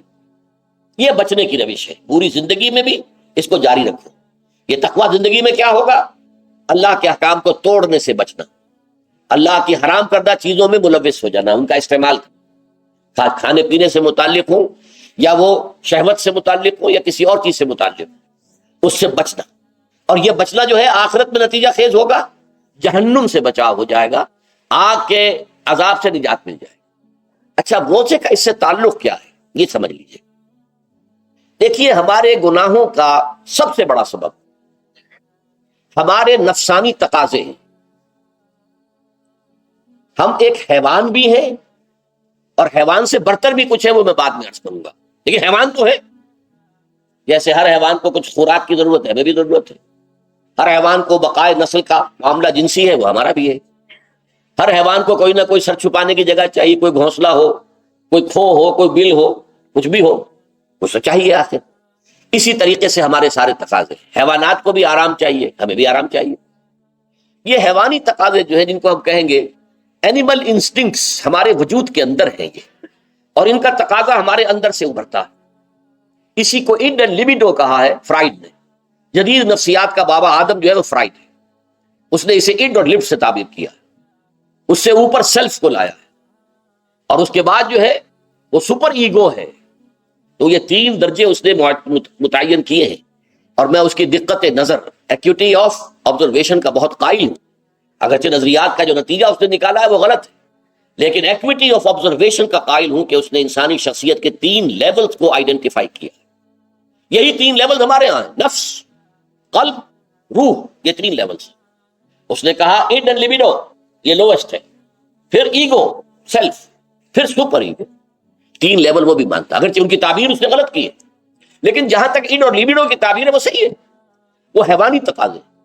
اچھا ان حیوانی تقاضوں کے بارے میں یہ بات بالکل واضح رہنی چاہیے کہ یہ اندھے بہرے ہیں، انہیں صرف اپنی گریٹیفیکیشن، اپنے تسکین سے جو ہے ساری بحث ہے، اس سے کوئی غرض نہیں کہ حلال ذریعے سے ہو حرام ذریعے سے ہو۔ پیٹ کھانے کو مانگتا ہے بھوک کے اندر، اب آدمی جو ہے حرام کے اندر بھی بیمار بیٹھتا ہے، یہاں تک کہ خود شریعت اجازت دیتی ہے کہ اگر جان پر بن جائے آدمی جو ہے وہ فاقے سے مر رہا تو وہ کوئی حرام چیز کھا کر بھی اپنی جان بچا سکتا ہے، لیکن عام حالات میں نہیں۔ لیکن ہو سکتا ہے ہمارا چٹخارا جو ہے وہ حرام کی طرف ہمیں لے جائے۔ کسی کو واقعتاً اللہ نہ کرے کہ سور کے گوشت کا چسکا لگ جائے، وہ اس کے بغیر بچتا ہی نہیں، کھاتا ہے۔ شراب کی عادت ہو گئی، پیتا ہے، یہ نہیں۔ تو ہمارا پیٹ مانگتا ہے اور اسے اس سے غرض نہیں کہ حلال سے کھایا ہے یا حرام سے کھایا۔ ہماری شہوت اپنی تسکین چاہتی، اسے اس سے غرض نہیں کہ حلال سے یا حرام سے، جائز سے یا ناجائز سے۔ اسی طریقے سے ہمارے تمام تقاضے جو حیوانی ہیں، ایک تو یہ کہ بہت زوردار ہیں، اور چونکہ وہ اندھے بہرے ہیں لہذا جو قرآن میں کہا گیا ان النفس لامارۃ بالسوء، یہ نفس تو بدی کا حکم دیتا ہی ہے، یہ گویا کہ اس کے اندر رجحان جو ہے انہیرنٹ ہے کہ وہ بدی کی طرف انسان کو ترغیب دلاتا ہے، چاہے وہ اپنی ضروریات سے متعلق ہو، چاہے چٹخاروں سے متعلق ہو، چاہے جو بھی لذت اسے درکار ہے اس سے متعلق ہو، چاہے وہ جنسی لذت ہے اور چاہے وہ طعام کی، یعنی جسے ہم کہتے ہیں کہ انسان جو ہے وہ اپنے پیٹ اور فرج کا غلام بن کر رہ جائے، اس لیے کہ جو تقاضا بھی آیا ہے اس کو وہ پورا کر رہا ہے۔ یہ جو کیفیت انسان کی ہے، اس کے لیے ایک مشق جو ہے وہ روزہ فراہم کرتا ہے۔ روزے کے آپ نے 12 13 14 گھنٹے کا بھی روزہ ہوتا ہے، بعض جگہوں پر 16 17 گھنٹے کا روزہ ہوتا ہے۔ اس عرصے میں آپ اپنے نفس کو حلال چیزوں سے بھی روکے رکھتے ہیں۔ اس منہ گھوڑے کو، منہ زور گھوڑے کو جو ہے آپ اس کی لگام کس کر رکھتے ہیں کہ حلال بھی نہیں کھانے دے رہے، بھوک لگی ہوئی ہے، کھانا بہترین موجود ہے، نہیں کھا سکتے، اللہ کا حکم نہیں ہے، اللہ کی اجازت نہیں، شدید پیاس ہے، بہترین مشروبات فریج میں رکھی ہوئی ہے، نہیں کھا سکتے، نہیں پی سکتے، جائز نہیں ہے، حالانکہ حلال ہے، حرام نہیں ہے۔ بیوی موجود ہے، یا جیسے کہ لونڈیوں کا معاملہ ہوتا تھا، لونڈی موجود ہے، لیکن نہیں، آپ اپنی شہوت جو ہے وہ اس سے پوری نہیں کر سکتے۔ یہ پابندیاں نفس کے اوپر لگانا، یہ ایک مشق، یہ ایک ریاضت ہے۔ اس ریاضت کا حاصل یہ ہونا چاہیے کہ انسان بقیہ 11 مہینوں میں اپنے آپ کو حرام سے تو بچائے نا۔ یہاں وہ حلال سے رکا ہوا اللہ کے حکم سے، کہ حلال چیز بھی نہیں کھا رہا، دن بھر نہیں پی رہا، دن بھر نہیں اپنی کوئی شہوت پوری کر رہا، دن بھر حلال ذرائع سے بھی، تو اس سے اس کے اندر یہ ایک، اس کو ہم کہیں گے سیلف کنٹرول پیدا ہو جائے، اپنے نفس کو قابو میں کر لے۔ یہ گویا کہ اس کا سب سے پہلا، اس روزے کی ریاضت، روزے کی مشق کے حوالے سے یہ اس کی حکمت ہوئی کہ اس سے کے ذریعے سے انسان میں سیلف کنٹرول پیدا ہو رہا ہے، ضبط نفس۔ یہاں پہ تھوڑی سی میں وضاحت کر دوں، رہبانیت کے اندر آپ کو معلوم ہے کہ سیلف اینیہیلیشن، انگریزی الفاظ جو ہیں وہ زیادہ بعض لوگوں کے لیے واضح ہوں گے، نفس کشی، نفس کو کچل دینا، ختم کر دینا، مار دینا، یہ رہبانیت میں ہوتا ہے، اسلام میں نہیں۔ اسلام کا نظام بڑا متوازن ہے۔ ان لنفسک علیک حقا وان لزوجک علیک حقا وان لزورک علیک حقا، حضور نے فرمایا دیکھو تمہارے نفس کا بھی تم پر حق ہے، اسے مناسب حد تک آرام دینا بھی تمہارے ذمے ہے، اسے غذا بہم پہنچانا بھی تمہارے ذمے ہے، فرق صرف کیا ہے، حلال سے ہو حرام سے نہ ہو، اس کی شہوت کو پورا کرنا بھی تمہارے ذمے ہے، فرق صرف کیا ہے، جائز راستے سے ہو حرام سے نہ ہو۔ اس کا نام ضبط نفس ہے، سیلف اینیہیلیشن، نفس کو کچل دینا۔ یہ جو تپسیاں جو ہیں ہندو سادھو کرتے رہے ہیں، اور جو سب سے زیادہ معاملہ جو ہے وہ جو راہب ہوتے تھے حضرت مسیح علیہ السلام کے پیروکاروں میں، انہوں نے تاریخ کے اندر جو مثالیں دی ہیں اس کا جو ہے اندازہ کرنا مشکل ہو جاتا ہے کہ کس درجے وہ لوگ اپنے نفس کو کچل دیتے، جس کا قرآن مجید میں سورہ حدید میں ذکر بھی ہے۔ اکثر لوگ تو پابندی نہیں کر سکتے تھے، اپنے اوپر پابندیاں لگانے کے بعد غلط راستوں پر بھی چل پڑتے تھے، لیکن جو لوگ ان پابندیوں کو نبھاتے تھے وہ کس انتہا تک جاتے تھے۔ کبھی آپ جو ہے ہسٹری آف کرسچن مناسٹسزم پر جو تاریخ کی کتابیں لکھی گئی ان کو پڑھیں تو اندازہ ہوگا۔ مولانا مودودی نے تفہیم القرآن میں اس کا کچھ حوالے دیے ہیں، واقعہ یہ کہ رونگٹے کھڑے ہو جاتے ہیں انسان پر کہ اس درجے میں انہوں نے اپنے نفس کو کچلا تھا۔ ہمارے صوفیہ کے ہاں بھی بعض ایسی روایات صحیح ہیں یا غلط ہے بیان کی جاتی ہیں، لیکن اسلام کا اصل معاملہ کیا ہے؟ توازن، اعتدال۔ تمہارے نفس کا بھی تم پر حق ہے، ان لنفسک علیک حقا، تمہاری بیوی کا بھی تم پر حق ہے، وان لزوجک علیک حقا، اور تمہارا جو بھی کوئی ملاقاتی آئے، کوئی دوست ہے، اس کا بھی زورک علیک حق، زیارت کرنے کے لیے کوئی آیا اس کا بھی حق ہے، ان کے حقوق ادا کرو۔ حضرت عبداللہ ابن عمرو بن العاص رضی اللہ تعالی عنہما صحابہ کرام میں اس اعتبار سے بہت ممیز تھے کہ ان پر عبادت جو ہے، عبادت گزاری کا اتنا غلبہ ہو گیا تھا، ہر روز روزہ رکھتے تھے اور رات کو پوری رات کھڑے رہتے تھے۔ حضور کو اطلاع دی گئی، حضور نے طلب کیا فوراً، آپ نے فرمایا یا عبداللہ الم نخبر، کیا ہمیں یہ خبر نہیں دی گئی انک تصوم الدہر وتقوم اللیل، کہ تو ہمیشہ رات کو کھڑا رہتا ہے نماز پہ اور ہر روز روزہ رکھتا ہے۔ اب ظاہر بات ہے حضور کے حضور میں جھوٹ کیسے بولتے، ویسے بھی جھوٹ بولنے کا سوال نہیں صحابہ کے لیے، تو عرض کیا بلا یا رسول اللہ یہ تو صحیح ہے، فرمایا لا تفعل، ہرگز ایسا مت کرو، فإن لنفسک علیک حقا وإن لزوجک علیک حقا وإن لزورک علیک حقا، تمہارے نفس کا بھی تم پر حق ہے، روزہ رکھو بھی اور افطار بھی کرو۔ بہترین روزہ جو ہے وہ حضرت داؤد علیہ السلام کا تھا، ایک دن روزہ رکھتے تھے، ایک دن افطار کرتے تھے، لیکن یہ ہے کہ آپ ہفتے میں 2 دن روزے حضور کے ہیں، سوموار کو اور جمعرات کو۔ مہینے میں 3 روزے یہ ہیں، اس میں گویا کہ سنت پر عمل بھی ہو جائے گا، لیکن یہ کہ ہمیشہ روزہ رکھنا، بلکہ یہاں تک کہا گیا ما ساما من سامت دہر، جو ہمیشہ روزہ رکھتا ہے اس نے کوئی روزہ رکھا ہی نہیں۔ کیا مطلب؟ یہ تو اس نے اپنی ہیبٹس بدل لی ہے، ہیبٹس ہو گئی ہیں یہ کہ سارا دن بھر نہیں کھانا، صبح کھانا شام کو کھانا، بس یہ تو اس نے اپنی ہیبٹ بدل لی ہے، روزہ ہیبٹ بن گیا اس کا۔ ما ساما من سامت دہر، جس نے ہمیشہ روزہ رکھا اس نے کوئی روزہ رکھا ہی نہیں، اس لیے کہ روزہ تو در حقیقت اس شخص پر شاخ گزرتا ہے جس کو عادت ہے دن میں کھانا کھانے کی، اس کو دن کے اندر 3 کھانے کھانے کی عادت ہے، تبھی تو وہ شاخ گزرے گا۔ اگر وہ عادت ہی آپ نے بدل لی ہے تو ظاہر بات ہے کہ پھر روزے کی جو برکت ہے وہ تو ظاہر نہیں ہو۔ تو بہرحال اس اعتبار سے غور کیجئے کہ یہ پہلا حکم جو ہے روزے کا، لعلکم تتقون، تاکہ تمہارے اندر تقوی پیدا ہو جائے، اپنے نفس پر کنٹرول پیدا ہو جائے۔ اس کو یوں سمجھیے کہ یہ ایک بڑا منہ زور گھوڑا ہے، ہمارا جو نفس ہے، ہمارا جو جسم ہے، حیوانی نظام، اس پر ہماری خودی یا ہماری انا یا ہماری ایگو یا ہمارا سیلف، یہ اس پر حکمران ہے، اس کا گھوڑے کا سوار ہے۔ اب اگر گھوڑا منہ زور ہے اور سوار کے قابو میں نہیں ہے تو کیا نتیجہ نکلے گا؟ اب وہ گھوڑے کے اختیار میں ہے، سوار صاحب کی جان جو ہے وہ جا کر پٹک دے، کہیں کسی کھائی میں گرائے، کسی اور جگہ گرائے، وہ تو گویا کہ اس کے رحم و کرم پر ہے۔ ہاں اگر سوار تکڑا ہے اور سوار نے جو ہے گھوڑے کو قابو میں کیا ہوا ہے، اس کی رانوں میں بھی جان ہے، دبایا ہوا ہے گھوڑے کو اپنی رانوں کے درمیان، تو ظاہر بات ہے کہ اب یہ گھوڑا جو ہے بہت بڑی ایسٹ ہے اس کے لیے۔ اب گھوڑا ادھر جائے گا جدھر سوار لے جانا چاہے گا، سوار اپنے مقصد، اپنی منزل تک پہنچے گا گھوڑے کے ذریعے سے، اور اگر برعکس ہے جیسا کہ میں عرض کر چکا ہوں تو وہ سوار جو ہے وہ گھوڑے کے رحم و کرم پر ہے۔ یہی معاملہ ہے، ہماری خودی یا ہماری انا یا ہمارا ایگو، یہ در حقیقت یہ راکب ہے، اور ہمارا وجود حیوانی یہ مرکب ہے، یہ گھوڑا ہے۔ اگر ہم قابو یافتہ ہوں اپنے اس گھوڑے کے اوپر تو یہی جسم ہمارے لیے ایک بہت بڑا ایسٹ ہے۔ ہاتھوں سے نیکی کمائیں گے، پاؤں سے نیکی کمائیں گے، آنکھوں سے نیکی کمائیں گے، کانوں سے نیکی کمائیں گے، یہ ساری نیکیاں کمانے کا ذریعہ بن جائے گا۔ تلاوت قرآن سن رہے ہیں تو کانوں کی نیکی ہو رہی ہے، قرآن دیکھ کر پڑھ رہے ہیں تو آنکھوں کی نیکی ہو رہی ہے، یہ سارے ہمارے اعصاب، ہمارے تمام اعضاء و جوارے نیکی کا ذریعہ ہے۔ لیکن اگر کہیں یہ ہمارا نفس امارہ، ایڈ اور لیبیڈو ہم پر قابو پا لے تو پھر ہم اس کے رحم و کرم پر ہیں، پھر وہ ہمیں جس کھائی میں چاہے گا گرا دے گا۔ تو اس اعتبار سے روزہ مجرد، ابھی روزے کی بات ہو رہی ہے، وہ روزہ خاص طور پر کہ جس کا حکم پہلے دیا گیا، ایام معدودات، اس کے بارے میں اس کی حکمت، مجرد روزے کی حکمت کیا ہے؟ ضبط نفس۔ اسی ضبط نفس کا دوسرا نام تقویٰ ہے۔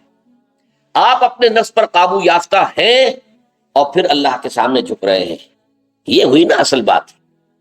آپ اللہ کے سامنے تو جھک رہے ہیں، اے اللہ میں تیری ہی بندگی کرتا ہوں اور کروں گا، نفس پر قابو ہے ہی نہیں، تو آپ کا یہ کہنا مہمل ہو جائے گا، نفس کا تقاضا ابھرے گا اور آپ اس کے آگے ہاتھ جوڑ کر کھڑے ہو جائیں گے۔ تو گویا کہ جو آپ نے کہا تھا ایاک نعبد و ایاک نستعین، اس کی پیروی کرنا، اس کو پورا کرنا، اس کا تقاضا بجا لانا آسان کام نہیں۔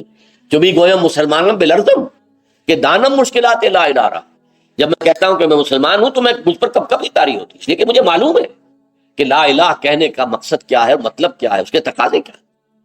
تو روزہ مجرد روزے کی غرض و غایت تقویٰ یا ضبط نفس، یعنی سیلف کنٹرول، اور اس سیلف کنٹرول کے ساتھ اپنے پورے وجود کو اللہ کے سامنے جھکا دینا، یہ عبادت ہے۔ اب آئیے اس عبادت کے لیے، روزے کے لیے رمضان کا مہینہ کیوں منتخب کیا گیا بالآخر؟ پہلے تو وہ ہر مہینے کے 3 دن تھے، بالآخر مستقل تا قیام قیامت اور رمضان کا مہینہ ہے۔ اس کی علت کیا ہے؟ ظاہر بات ہے کہ سارے 12 مہینے اللہ ہی کے ہیں، ہفتے کے سارے دن اللہ ہی کے ہیں، دنوں میں سید الایام جمعے کا دن ہے، مہینوں میں سید الاشہر، یہ جتنے مہینے ہیں ان میں سردار جو ہے مہینوں کا وہ رمضان مبارک ہے۔ کیوں ہے؟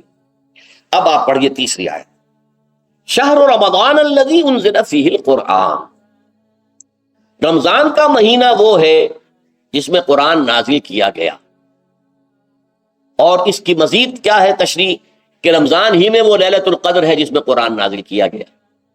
اب یہاں 2 چیزیں علیحدہ علیحدہ سمجھ لیجئے۔ ہمیں معلوم ہے کہ قرآن حضور پر نازل ہوا 32 برس میں، نہیں 22 برس میں، 610 عیسوی سے لے کر اس موضوع پر آج شام کو تقریر ہوگی انشاءاللہ مفصل تعارف قرآن کے ضمن میں، بعد نماز عشاء قرآن اکیڈمی کی مسجد میں، کیونکہ معلوم نہیں کہ آج چاند ہو جائے گا یا نہیں ہو جائے گا، لہذا دورہ ترجمہ قرآن کل سے شروع ہوگا، اور آج جو ہے تعارف قرآن اور سورہ فاتحہ کا کچھ مفہوم میں بیان کروں گا، تاکہ یہ کہ رمضان مبارک کے لیے تمہید ہو جائے۔ پھر اگر چاند ہو گیا تو چھوٹی چھوٹی صورتوں کے ساتھ ہم تراویح مکمل کر لیں گے۔ ترجمہ قرآن کے ساتھ تراویح کل سے شروع ہو۔ بہرحال اس ضمن میں رمضان کا چناؤ جو ہوا ہے تو یہ ترجیح بلا مرجح نہیں ہے، ایسے ہی نہیں ہے کہ خیوں ہی اس کو ترجیح دے دی گئی، اس کی حکمت ہے، غایت ہے، علت ہے، اس کا سبب ہے۔ رمضان کا مہینہ وہ ہے جس میں قرآن نازل کیا گیا، اسی میں وہ لیلۃ القدر ہے جس میں قرآن نازل کیا گیا، اگرچہ ہم جانتے ہیں کہ حضور پر قرآن نازل ہوا ہے 22 برس میں، 610 عیسوی سے 632 تک۔ اس معمے کو کیسے حل کریں گے؟ اس کا حل کیا ہے؟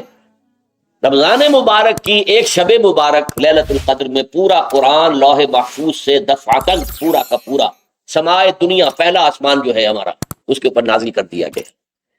اس کے لیے لفظ انزلہ، انزلہ ینزل انزالن کے معنی ہے دفعتاً کسی چیز کو اتار دینا، اور نزلہ ینزل تنزیلا کے معنی ہے رفتہ رفتہ درجہ درجہ درجہ درجہ درجہ اتار۔ اعلام، علم یعلم اعلاما، کسی شے کو خبردار کر دینا، بتا دینا، بس ہم نے بتا دیا، تم جانو، تمہارا کام۔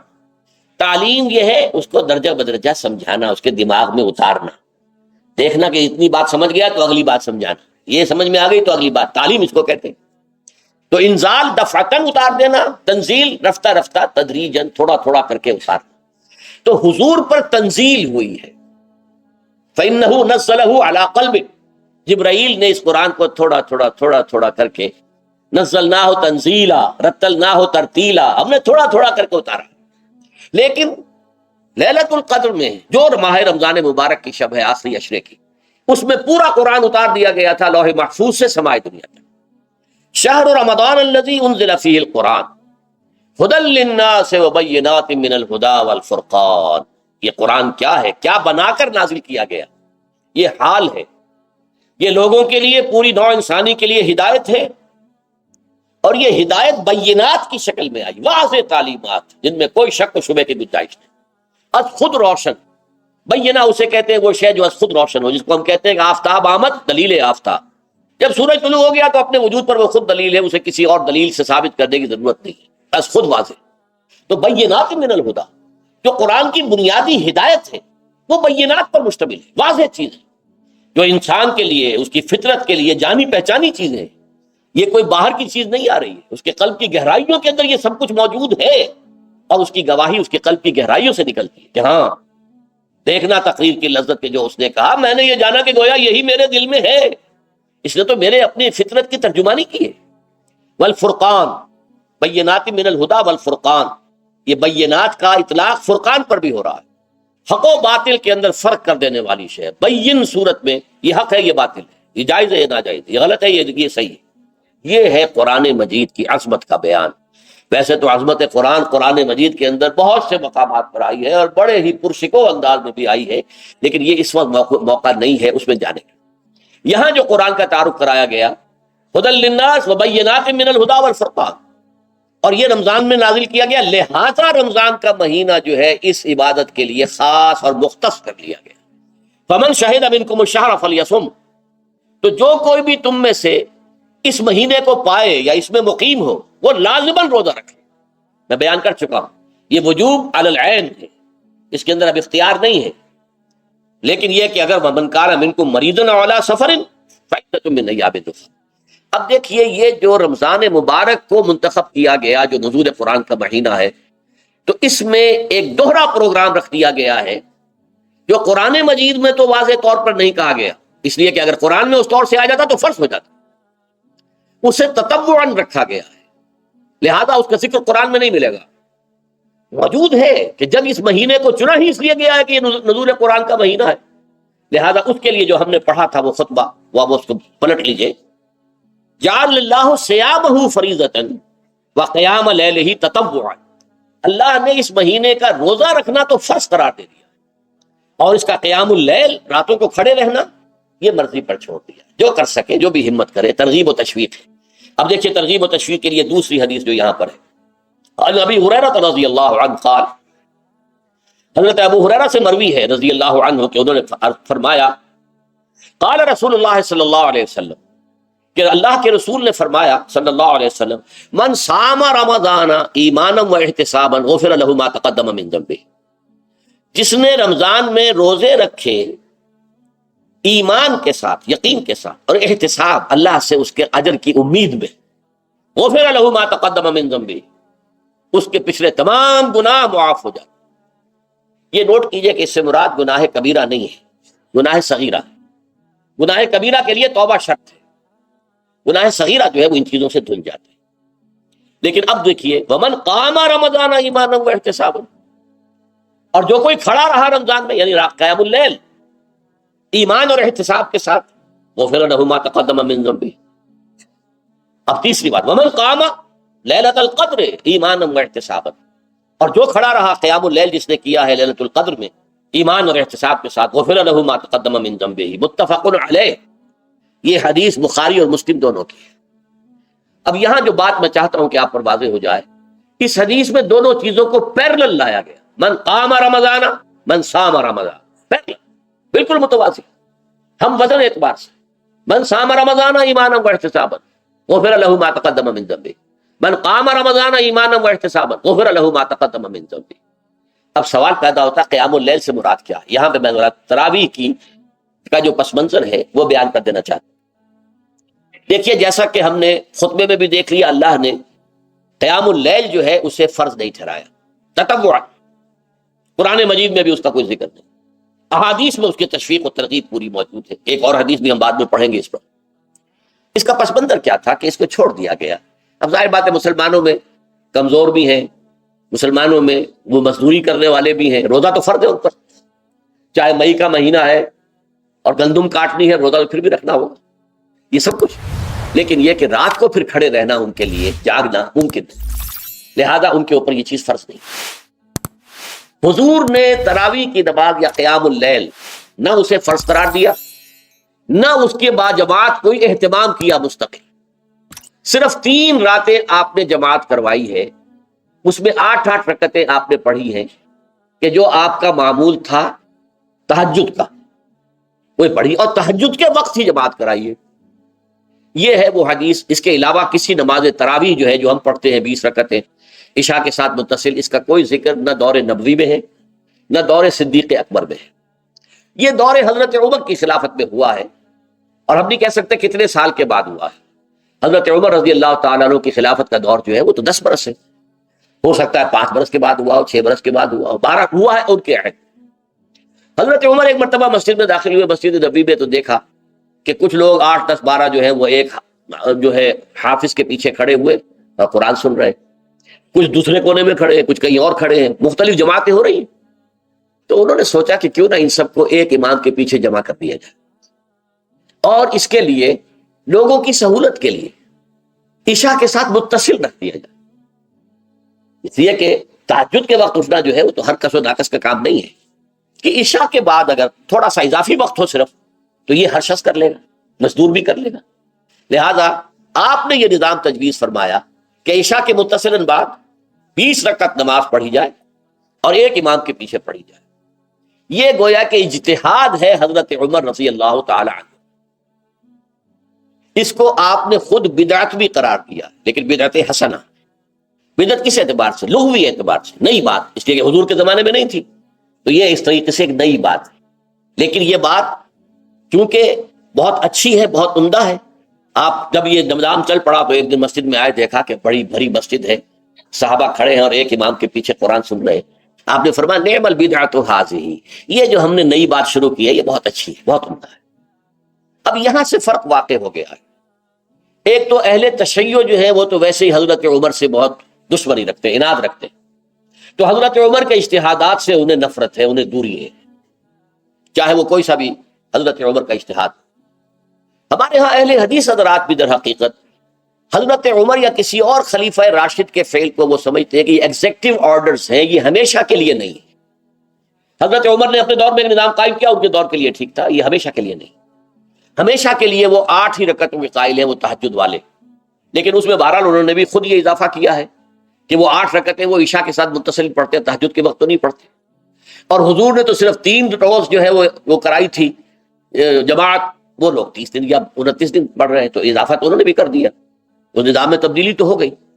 لیکن اہل سنت جو کہلاتے ہیں، ہمارے جو چار جو ہیں، جو ہمارے مسلک ہیں، حنفی، مالکی، شافعی، حنبلی، ان کا اتفاق ہے اس پر حضرت عمر کا، کیونکہ ان کے سامنے اصول یہ ہے کہ حضور نے فرمایا علیکم بسنتی وسنت الخلفاء الراشدین المہدیین، تم پر لازم ہے کہ میری سنت کو پکڑو مضبوطی کے ساتھ، اور میرے خلفاء راشدین مہدیین جو ہیں ان کی سنت کو پکڑو۔ اس اصول سے یہ چاروں فقہیں جو ہیں حضرت عمر کے اجتہادات جو ہیں ان کو بھی پابندی سمجھتے ہیں کہ تمام عمر کے لیے، قیامت تک کے لیے امت مسلمہ پر ان کی پیروی لازم ہے، لہذا اس میں اجماع ہے۔ اور یہاں تک کہ یہ سب سے آخری جو اس میں مسلک پیدا ہوا ہے زمانی اعتبار سے، سب سے پہلے مسلک جو ہے حنفی پیدا ہوا ہے، پھر مالکی پیدا ہوا ہے، پھر شافعی پیدا ہوا ہے، اور پھر حنبلی آخری۔ اور امام احمد ابن حنبل بہت بڑے محدث بھی ہیں، مسند احمد ابن حنبل جو ہے وہ بہت بڑی کتاب ہے، بہت اہم کتاب ہے، جامع کتاب، تو ان کے ہاں بھی 20 رکعتیں ہیں۔ چنانچہ حرمین شریفین میں، سعودی عرب میں، مکے اور مدینہ منورہ میں جو نماز تراویح ہوتی ہے اس کی 20 رکعتیں ہیں، لیکن اہل حدیث حضرات جو ہے وہ اس 8 کے اوپر اکتفا کرتے ہیں۔ بہرحال یہ ایک اختلاف ہے جو میں نے اس کا پس منظر بیان کر دیا، لیکن اس 20 رکعت نماز سے ادا کرنے سے، جو کہ زیادہ سے زیادہ 50 منٹ یا 1 گھنٹہ لگتا ہے، اس سے وہ قیام اللیل کا حق ادا نہیں ہوتا۔ قیام اللیل کا تو کچھ اور مطالعہ ہے۔ قیام کسے کہتے ہیں؟ یہ سورہ مزمل سے واضح ہوتا ہے، یا ایھا المزمل قم اللیل الا قلیلا نصفہ او انقص منہ قلیلا او زد علیہ ورتل القرآن ترتیلا۔ آدھی رات یا آدھی رات سے کچھ کم، یعنی تہائی رات، یا آدھی رات سے کچھ زائد، 2/3 رات، یہ ہے قیام اللیل۔ چنانچہ سورہ مزمل ہی کی آخری آیت جو دوسرا رکوع مشتمل ہے جس پر، اس میں صاف کہہ دیا گیا ان ربک یعلم انک تقوم ادنی من ثلثی اللیل ونصفہ وثلثہ وطائفۃ من الذین معک۔ اے اللہ کے نبی، اللہ خوب واقف ہے کہ آپ بھی اور آپ کے ساتھ ایک جماعت بھی رات کو کھڑی رہتی ہے، 2/3 رات یا آدھی رات یا 1/3 رات۔ تو یہ سارا معاملہ جو ہے قیام اللیل کا، گویا کہ کم سے کم 1/3 رات پر اس کا اطلاق ہو سکے گا، یہ نہیں کہ 1 گھنٹے۔ اب اس کے ضمن میں دیکھیے حدیث پڑھیے، تیسری حدیث ہے ان عبداللہ ابن عمرو بن العاص رضی اللہ تعالی عنہ۔ یہ وہی عبداللہ ابن عمر ہے جن کی میں نے آپ کو حدیث پہلے سنائی ہے۔ یہ ساری رات کھڑے رہتے تھے، پوری رات، اور ہر روز روزہ رکھتے تھے، جس پر حضور نے منع کیا، لا تفعل، مت کرو ایسا۔ رضی اللہ عنہما، یہ خود بھی صحابی ہیں اور ان کے والد عمرو بن العاص بھی صحابی ہیں۔ ان رسول اللہ صلی اللہ علیہ وسلم قال، کہ اللہ کے رسول صلی اللہ علیہ وسلم نے فرمایا الصیام والقرآن یشفعان للعبد، روزہ اور قرآن بندے کے حق میں شفاعت کریں گے۔ یقول الصیام، روزہ یہ عرض کرے گا اللہ کی جناب میں، اے رب پروردگار، انی منعتہ الطعام والشہوات بالنہار، میں نے تیرے اس بندے کو دن کے دوران کھانے پینے سے اور اپنی شہوت کا تقاضا پورا کرنے سے روکے رکھا، یہ میری وجہ سے روکا رہا، تو میری شفاعت اس کے حق میں قبول فرما، فشفعنی فیہ، میری شفاعت اس کے حق میں قبول فرما۔ وَيَقُولُ القرآن، قرآن کیا کہے گا؟ منعتہ النوم باللیل، میں نے اسے رات کے وقت سونے سے، نیند سے روکے رکھا، فشفعنی فیہ، تو اس کے حق میں میری شفاعت قبول فرما۔ حضور فرماتے ہیں فیشفعان، ان دونوں کی شفاعت قبول کی جائے گی۔ یہ ہے قیام اللیل۔ یہ قیام اللیل صرف تراویح کی نماز سے جو پڑھ لی جاتی ہے، اور ہمارے ہاں تو یہ ہے، وہاں کم سے کم یہ تو تھا، صحابہ کرام کھڑے ہوتے تھے تو جو قاری پڑھ رہا ہوتا تھا وہ ان کے دل میں اترتا جاتا تھا، اس کا مضمون اور مفہوم جو ہے ان کو معلوم ہے، لہذا وہ اس کی زبان سے نکلا ہوا ہر لفظ ان کے قلب کی گہرائیوں تک اتر رہا ہے۔ یہاں تو یہ ہے پیرٹ لائک حافظ ہے، اسے خود پتہ نہیں میں کیا پڑھ رہا ہوں، اکثر حفاظ جو ہیں وہ عالم تو نہیں ہوتے، اور جو سن رہے ہیں انہیں کچھ پتہ نہیں ہم نے کیا سنا ہے، تو ٹھیک ہے، کم سے کم ثواب تو انہیں ملے گا کہ انہوں نے وقت نکالا ہے، 1 گھنٹہ ہی اضافی صحیح، لیکن بہرحال اس کا وقت تو انہوں نے نکالا ہے، محنت کی ہے، کھڑے رہے ہیں، ثواب ملے گا۔ لیکن جو مقصد ہے وہ حاصل نہیں ہوتا۔ اس مقصد کے حصول کے لیے اول تو قیام اللیل کی کم سے کم مدت 1/3۔ اگر کوئی شخص فرض کیجئے کہ اس کے ہاں کوئی اور انتظام نہیں ہے، جیسا کہ ہمارے ہاں ہم نے انتظام کیا ہے، بڑے بڑے شہروں میں دورہ ترجمہ قرآن، اس میں ہمیں 5 گھنٹے لگ جاتے ہیں، نصف شب کے قریب جو ہے معاملہ ہو جاتا۔ اس میں کیا ہوتا ہے کہ ہر 4 رکعت سے پہلے جو اس کے اندر پڑھا جانا ہے حصہ قرآن کا، اس کا پہلے ہم مطالعہ کرتے ہیں بیٹھ کر، ترجمہ اور کچھ موٹے موٹے نکات کی جو ہے وضاحت، پھر کھڑے ہو گئے اور قاری صاحب کے پیچھے 4 رکعتوں کے اندر وہ 4 رکوع یا جتنے بھی ہیں پڑھ لی، سن لی، پھر بیٹھ گئے 4 کے بعد، پھر اگلی 4 رکعتوں کے اندر جو کچھ پڑھا جانے والا ہے، اس کا ترجمہ، اس کی تفہیم ہو گئی، پھر کھڑے ہو گئے، پھر سن لیا۔ اس طریقے سے 5-6 گھنٹے میں تراویح ختم ہوئی، تو تراویح بھی ہو گئی، حضرت عمر کے اجتہاد پر عمل بھی ہو گیا، 20 تراویح ہو گئی۔ لیکن یہ ہے کہ اس کے ساتھ جو اصل غرض و غایت ہے قیام اللیل کی، وہ بھی حاصل۔ یہ ہم نے 17 سال پہلے شروع کیا تھا، یا 18 سال پہلے، اور وہ انشاءاللہ اللہ کے فضل و کرم سے اب چل رہا ہے، بڑے بڑے شہروں میں ہو رہا ہے۔ لاہور میں جن مقامات پر ہو رہا ہے، وہ تازہ جو ندائے خلافت ہے اس کے اندر آپ اس کی فہرست دیکھ لیں۔ کراچی میں تو اس سے غالباً 3 گنا مقامات کے اوپر وہ کام ہو رہا ہے، اور دوسرے شہروں میں بھی ہو رہا ہے۔ تو اس سے در حقیقت وہ غرض و غایت، وہ حکمت جو ہے پوری ہوتی ہے کہ یہ دونوں چیزیں پیرلل ہیں۔ من صام رمضان ایمانا واحتسابا غفر له ما تقدم من ذنبه ومن قام رمضان ایمانا واحتسابا غفر له ما تقدم من ذنبه۔ تو صیام اور قیام جو ہے ان دونوں کا حق ادا ہو جاتا ہے۔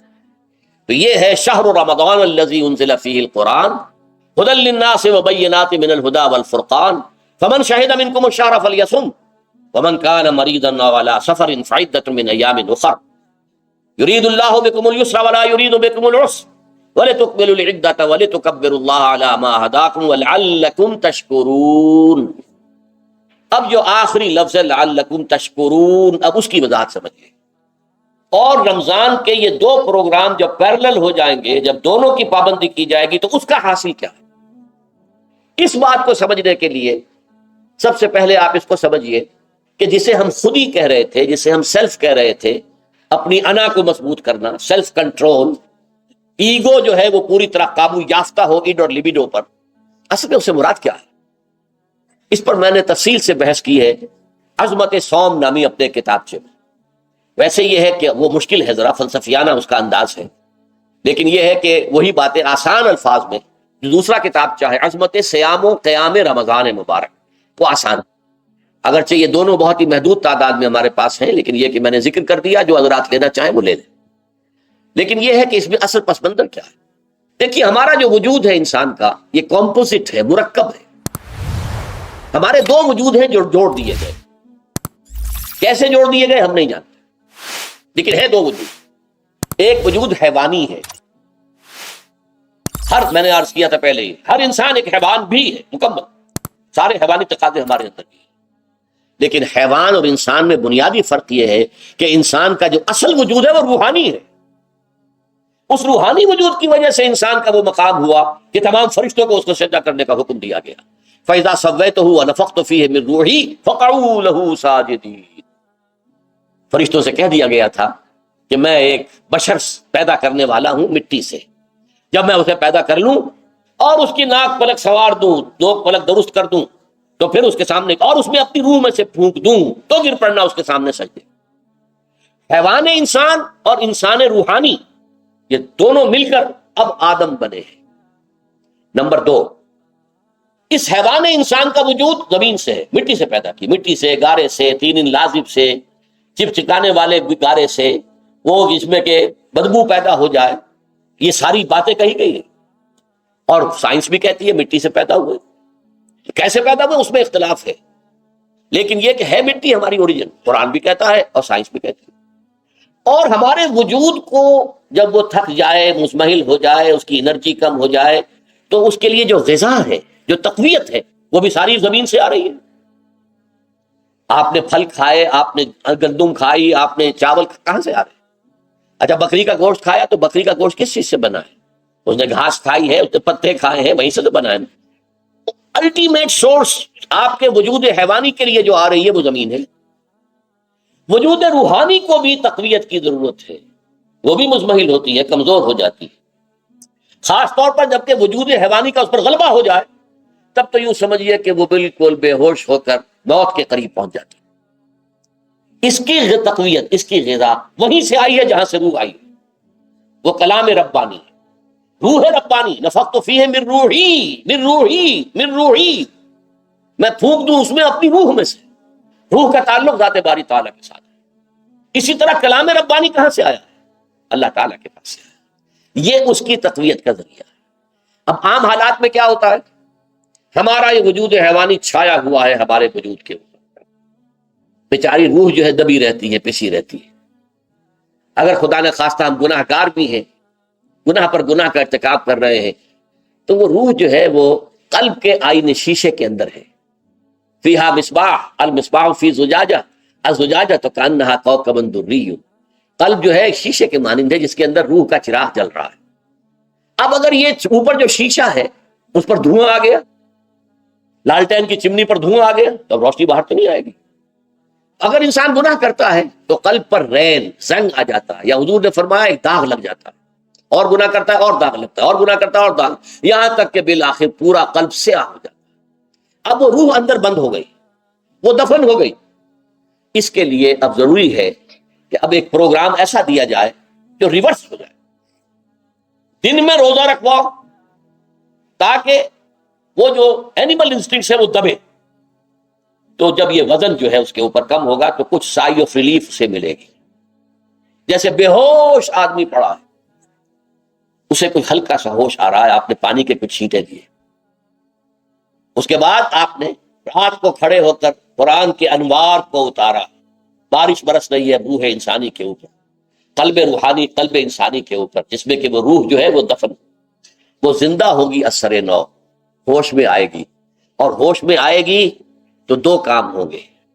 ایک تو اسے قرآن کی عظمت کا احساس ہوگا، یہ قرآن میری حیات تازہ کا ذریعہ بنا ہے.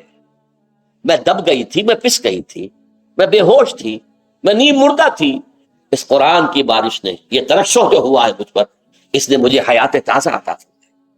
یہ جو قدر کا احساس ہوگا قرآن کا، لعلکم تشکرون، تاکہ تم قرآن کی عظمت سے واقف ہو. ایک انسان بھوک کی وجہ سے اس کا شوگر لیول اتنا گر گیا کہ بے ہوش پڑا ہوا. اب ظاہر بات ہے کہ آپ اسے کچھ پانی کے چھینٹے دیں گے تو کچھ ہوش میں آئے گا، پھر غذا دیں گے تو اب وہ پوری توانائی پر آئے گا، تو معلوم ہوگا اسے اس غذا کی کیا قدر و قیمت ہے. اگر آپ کو بھوک ہی نہیں لگتی تو غذا بے معنی ہے.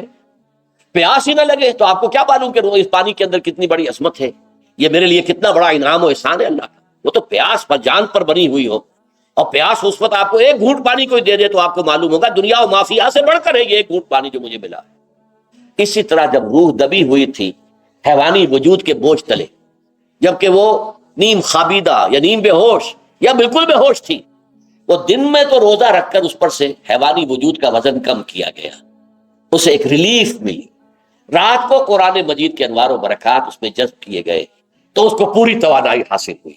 اس پوری توانائی کا پہلا نتیجہ تشکر، قرآن کا شکر.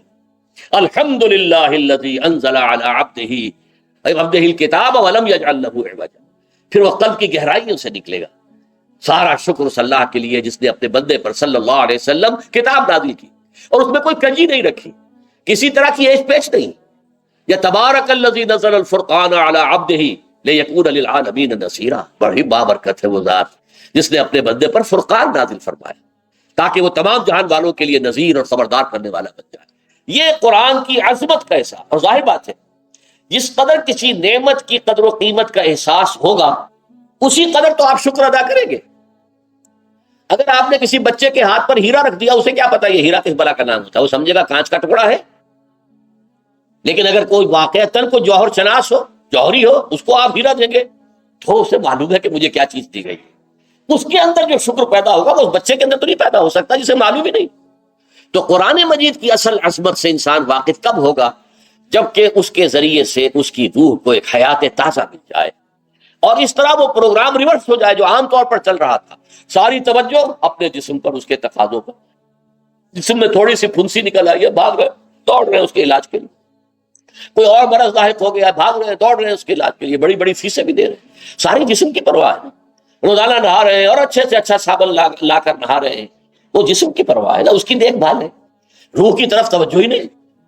یہ ہے وہ بات جو کہی گئی ہے سورہ حشر میں اور جسے علامہ اقبال نے پھر اپنے فلسفہ خودی کی اساس اور سورس قرار دیا ہے.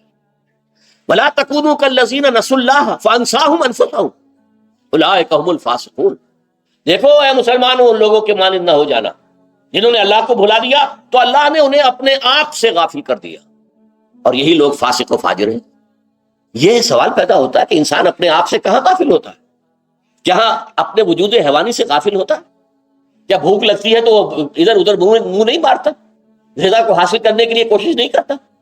پیاس لگتی ہے تو کیا پانی یا کوئی اور مشروب تلاش نہیں کرتا؟ کوئی بیماری لاحق ہوتی ہے تو کیا اس کے علاج کی طرف توجہ نہیں کرتا؟ اسے آرام کی حاجت ہوتی ہے تو آرام نہیں لیتا. اپنے اس وجود سے تو غافل نہیں. کون سے وجود سے غافل ہوا ہے؟ وہ روحانی وجود سے غافل ہے. بھول گیا کہ میرے اندر روحانی وجود بھی ہے اور اس کا تعلق ذات باری تعالیٰ کے ساتھ. اس نے سمجھا کہ میں بس حیوان ہوں، نرا حیوان، اپنے اس وجود کی اصل حقیقت ہی سے بے خبر، غافل. چنانچہ آج کے دور کا سب سے بڑا المیہ کیا ہے؟ ڈارون کے نظریے کے جو اثرات پیدا ہوئے ہماری معاشرت پر، ہماری سوچ پر، ہمارے فکر پر، ہمارے فلسفے پر، ہماری سوشولوجی پر، وہ کیا ہے کہ ہم بھی نرے حیوان ہیں. اللہ نہ خیر. یہ سب سے بڑی محرومی ہے اس دور کی کہ انسان اپنے اصل شرف سے خود ہی مستعفی ہو گیا. ہمارا کوئی وجود ہے ہی نہیں روحانی وغیرہ. روح کسے کہتے ہیں ہم نہیں جانتے، بس یہ جسم ہے. ہم اللہ کو نہیں جانتے کون ہے کون نہیں ہے. ہوگا ہم تو اس کائنات کو جانتے ہیں. ہم روح سے واقف نہیں، ہم تو اپنے جسم کو واقف. آخرت سے ہمیں کچھ پتہ نہیں، شاید ہو شاید نہ ہو، کچھ پتہ نہیں، لیکن یہ زندگی تو ہے، اسے ہم جانتے ہیں. یہ ہے آج کے انسان کا سب سے بڑا المیہ. اور یہ ہے ماس اسکیل کے اوپر ارتداد، ذہنی طور پر مرتد ہو چکے ہیں. انسانوں کی عظیم اکثریت مرتد ہو چکی ہے. یہ ہے در حقیقت کہ روزہ جو ہے اس پروگرام کو آ کر ریورس کرتا ہے. دن میں کھانے پینے، جنسی تقاضے پر پابندی، وہ وجود حیوانی کا وزن کچھ کم، روح جو دبی ہوئی تھی یا سسک رہی تھی یا بے ہوش تھی یا نیند مردہ تھی، اسے کچھ ریلیف ملا. اب اس کے اوپر قرآن مجید کے تیرے ضمیر پہ جب تک نہ ہو نزول کتاب، گرہ کشاہ نہ راضی نہ صاحب کشاف، ہمارے دلوں کے اوپر بارش ہو رہی ہو انوار قرآنی کی. وہ ظاہر بات ہے کہ بغیر سمجھے تو نہیں ہوگی بارش. وہ تو آپ کو سمجھ رہے ہوں گے تو بارش ہوگی، ورنہ تو یہ ہے کہ ٹھیک ہے میں پہلے بھی عرض کر چکا ہوں، آپ کو ثواب تو ملے گا، لیکن یہ ہے کہ وہ اصل مقصد قرآن کی عظمت کا قلب کی گہرائیوں سے اعتراف جو ہے اور اس پر اللہ کا شکر تو ادا ہوگا. لعلکم تشکرون، جبکہ قرآن مجید جو ہے آپ کے قلب کے اوپر نازل، اس کا مفہوم نازل. اچھا، اس کا دوسرا نتیجہ کیا نکلتا ہے؟ جب وہ روح جو ہے وہ ہوش میں آئے گی، اس کو حیات تازہ مل گئی، وہ اپنے اصل مرکز اور منبع اور سرچشمہ کی طرف جو ہے متوجہ ہوگی. عربی زبان کا ایک مقولہ ہے، کل شیء یرجع الی اصلہ، ہر شے اپنی اصل جڑ کی طرف جو ہے لوٹتی ہے. ہمارا وجود حیوانی زمین سے زمینی کی طرف لوٹتا ہے، یعنی مرنے کے بعد زمینی میں چلا جائے گا. اور نمبر 2، دنیا میں بھی زمینی خواہشات، زمینی تمنائیں، آرزویں وہ ہیں. ولکنہ اخلد الی الارض، جیسے کہ سورہ وہ کہا گیا ہے بلعام بن باعورہ کے بارے میں سورہ اعراف، وہ تو زمین ہی کی طرف دھنستا چلا گیا. ہماری روح کا منبع اور سرچشمہ ذات باری تعالیٰ ہے، وہ امر رب ہے، لہذا فوراً انسان اپنے رب کی طرف متوجہ ہو. یہ اللہ کی طرف متوجہ ہو جانا اور پھر اس سے ہم کلام ہونا اور اس سے دعا کرنا، یہ ہے روزے کا اصل مقصد. جب صیام اور قیام رمضان مبارک کا دوہرا پروگرام ہوگا تو روح انسانی یا انسان کا حیوانی وجود اپنے مرکز کی طرف مائل پرواز تھا. حسن، اس کو کہہ لیجئے اپنے مرکز کی طرف مائل پرواز ہے. روح ہر شے اپنے اصل کی طرف لوٹ، لہذا یہ اللہ کی طرف متوجہ ہو. یہ اللہ تعالیٰ کی طرف متوجہ ہونے کا معاملہ دنیا میں رہا ہے کہ لوگ کہیں جنگلوں میں جا کر تپسیائیں کر کے، غاروں میں بیٹھ کے، بڑی بڑی ریاضتیں کر کے کیا چاہتے تھے؟ مجھ کو ہے تیری جستجو، مجھ کو تیری تلاش ہے، خالق میرے کہاں ہے تو، مجھ کو تیری تلاش ہے. میں نے یہ نظم جو ہے تقریباً 6 سال جو ہے ہر روز صبح، ہمارا جو ہائی اسکول تھا اس میں جو صبح پریئر ہوتی تھی، لوگ سب جمع ہوتے تھے، پورا اسکول جو ہے اس کے ہمارے طلبا، تو یہ نظم جو ہے پڑھی جاتی تھی. مجھ کو ہے تیری جستجو، مجھ کو تیری تلاش ہے، خالق میرے کہاں ہے تو، مجھ کو تیری تلاش ہے. روح انسانی چاہتی ہے اللہ کا تقرب، اللہ کے قریب ہونا، اللہ سے رشتہ استوار کرنا. یہ وجود حیوانی حائل ہے اس کے راستے، یہ حیات دنیاوی اس کے لیے پنجرا بن گئی ہے. اس روح کے لیے یہ ایک در حقیقت قید خانہ ہے. جیسے کہ حضور نے فرمایا کہ دنیا سجن المومن و جنت الکافر، مومن کے حق میں یہ دنیا قید خانہ ہے. اس کی روح جو ہے یہاں آ کر اس جسد حیوانی کے اندر جو ہے وہ دفن ہو گئی ہے، قید خانہ ہے، اس پنجرے میں بند ہو گئی. تو لیکن وہ کافر کے لیے یہی باغ و بہار ہے، یہیں پر عیش کرنے ہیں، یہیں پر بدے لوٹنے ہیں. تو اس سے در حقیقت ریلیف ملتا ہے. تو انسان متوجہ ہوتا ہے اللہ کی طرف اور دعا کرتا ہے، اللہ سے ہم کلام. یہ ہے در حقیقت روزے اور رمضان کا جو دوسرا نتیجہ نکلتا ہے اور بلند ترین نتیجہ ہے. اس کا ذکر ہے آیت نمبر 4. اور یہ کہ بہت سے لوگ ایسے ہیں جو قرآن مجید میں نظم کے بہت قائل ہیں، لیکن میں حیران ہوں کہ اس نظم کے اندر اس کے ربط اور رشتے کو وہ تلاش کرنے سے قاصر رہے۔ وَإِذَا سَأَلَكَ عِبَادِي عَنِّي فَإِنِّي قَرِيبٌ، جب روح بیدار ہو جائے گی، اسے حیات تازہ ملے گی، تو اے نبی میرے بندے جب آپ سے پوچھیں میرے بارے میں، وہ میرا تقرب چاہتے ہیں، میرا قرب چاہتے ہیں، وہ چاہتے ہیں مجھ سے ہم کلام ہونا، وہ چاہتے ہیں کہ مجھے ان کے ساتھ، ان کو میرے ساتھ ایک نسبت مل جائے۔ وَإِذَا سَأَلَكَ عِبَادِي عَنِّي فَإِنِّي قَرِيبٌ، انہیں بتا دیجیے میں قریب ہی ہوں، میں دور نہیں ہوں۔ اور آیا ہے سورہ قاف میں نحن اقرب الیہ من حبل الورید، جو شہ رگ ہے انسان کی، اس سے بھی زیادہ قریب ہوں میں اس سے۔ نوٹ کیجئے کیسے، اس کی روح کا تعلق میری ذات کے ساتھ ہے براہ راست۔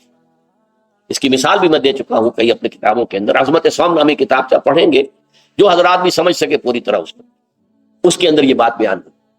اور اسی لیے دیکھیے حدیث آخری پڑھ لیجئے کہ حضور نے قرار دیا ہے کہ روزہ جو ہے تمام عبادات کے اندر ایک بالکل منفرد شان کا حامل ہے۔ وعن ابی ہریرہ رضی اللہ تعالی عنہ، اور یہ متفق علیہ روایت ہے، بخاری اور مسلم دونوں کی۔ قال رسول اللہ صلی اللہ علیہ وسلم، قال اللہ عز وجل، اسے حدیث قدسی کہتے ہیں۔ حضور نے فرمایا کہ اللہ فرماتا ہے، تو یہ حدیث بھی ہو گئی کہ حضور نے ہمیں بتائی، اور حدیث قدسی ہو گئی کہ اللہ کا قول ہے جو حضور نقل کر رہے ہیں۔ قرآن مجید وحی جلی ہے، یہ وحی خفی ہے، لیکن یہ عام حدیثوں کے مقابلے میں اس کا مرتبہ اور مقام بہت بلند ہے کہ حضور فرما رہے ہیں کہ اللہ فرماتا ہے۔ یقول اللہ عز وجل کل عمل ابن آدم لہو، ابن آدم کا ہر عمل، ہر نیکی اس کے اپنے لیے، اپنے فائدے کے لیے، الا الصوم، سوائے روزے کے، فإنہ لی وأنا اجزی بہ یا اجزا بہ، یہ میرے لیے ہے اور میں خود ہی اس کی بدلہ دوں گا، یا میں خود ہی اس کا بدلہ ہوں، یہ دونوں طرف۔ عظمت صوم میں میں نے تفصیل سے بحث کی ہے کہ ویسے تو نماز بھی اللہ کے لیے، اقم الصلاۃ لذکری، حج کس لیے ہے؟ للہ علی الناس حج البیت من استطاع الیہ سبیلا، اللہ کے لیے۔ زکوٰۃ کس کے لیے؟ اللہ کے نام پر دی جا رہی ہے، اللہ کے لیے دی جا رہی ہے۔ صوم میں بات کیا ہے؟ صوم میں اصل چیز ملحوظ کیا ہے؟ روح انسانی کو تازہ کرنا، زندہ کرنا، اس کی حیات تازہ کا بندوبست کرنا، اور روح کا تعلق ذات باری تعالیٰ کے ساتھ۔ اس تعلق کی مثال یوں سمجھیے جیسے ہمیں معلوم ہے سورج کا فاصلہ ہم سے کتنا ہے، کروڑ میل، لیکن سورج کی کرن جو وہاں سے چل کر یہاں تک پہنچی ہے، کیا اس کا تعلق سورج سے منقطع ہے؟ سورج کے ساتھ تو تعلق قائم ہے۔ اسی طرح روح انسانی ذات باری تعالیٰ سے بہت دور آ کر کہہ لیجئے ہمارے وجود کے اندر آ گئی، ہمارے قلب کے اندر متمکن ہو گئی، لیکن کیا اس کا تعلق اللہ کی ذات سے منقطع ہے؟ نہیں۔ لیکن یہ روح ہی اگر مزمحل ہو گئی تو تعلق منقطع ہو جائے گا، اس لیے کہ اس روح کے اندر جان نہیں رہی۔ یہ روح تازہ ہوگی تو اس کا تعلق اللہ کی ذات کے ساتھ اثر نو استوار ہو جائے گا۔ اس لیے یہ کہا یہ میرے لیے، الا الصوم فانہ لی، یہ میرے لیے، وانا اجزی بہ یا اجزا بہ، میں خود ہی اس کا بدلہ دوں گا یا خود ہی اس کی جزا ہوں، خود ہی اس کی جزا ہوں۔ اللہ کے اس بندے کا تعلق میرے ساتھ ایسا قائم ہو جائے گا کہ گویا کہ اسے میں مل گیا، اور میرا یہ مل جانا ہی در حقیقت انسانیت کی معراج ہے۔ اور دعا کے بارے میں جان لیجئے کہ حضور نے فرمایا الدعاء مخ العبادہ، دعا جو ہے عبادت کا اصل جوہر ہے، لب لباب ہے۔ اور یہ بھی کہا الدعاء هو العبادہ، دعا ہی اصل عبادت ہے، دعا ہی اصل عبادت۔ دعا جو ہے وہ روح ہے اس کی۔ اور علامہ اقبال نے اپنے لیکچرز میں جو یہ خطبہ رکھا ہے اس موضوع کے لیے، میننگ آف پریئر ان اسلام، بڑا عظیم ہے۔ اس نے جو نقشہ کھینچا ہے کہ یہ پریئر کیا ہے، انائے صغیر، یہ ایگو میرا، میری انا، میری خودی، انائے صغیر، انائے کبیر کے روبرو آتی ہے۔ انائے کبیر اللہ، اننی انا اللہ لا الہ الا انا، یہ انا، انائے کبیر اللہ کی انا، وہ عظیم انا، اور یہ چھوٹی سی محدود سی انا۔ تو ہے محیط بے کراں، میں ہوں ذرا سی آپ جو، یا مجھے ہم کنار کر یا مجھے بے کنار کر۔ اقبال نے پتہ نہیں کس جگہ کس کیفیت میں ڈوب کر یہ شعر کہا ہے، اے اللہ تو ایک ایسے سمندر کے مانند ہے کہ جس کا کنارہ ہی نہیں، اور میں چھوٹی سی ایک پانی کی ایک چھوٹی سی ندی ہوں، آبجو ہوں چھوٹی سی۔ اب کیا شکل ہے؟ یا تو مجھے اپنے آپ میں ملا لے تاکہ میں بھی ناپیدا کنار ہو جاؤں. دریائے سندھ کا پانی جب سمندر میں گر جاتا تو سمندر ہی بن جاتا, اور یا پھر مجھے بھی بے کنار کر دے, میری وجود کو بھی اتنی وسعت دے دے کہ کوئی کنارہ نہ رہے. اب یہ کیا اس نے سمجھا, کیا کہا, لیکن میں نے وہی انائے کبیر انائے صغیر.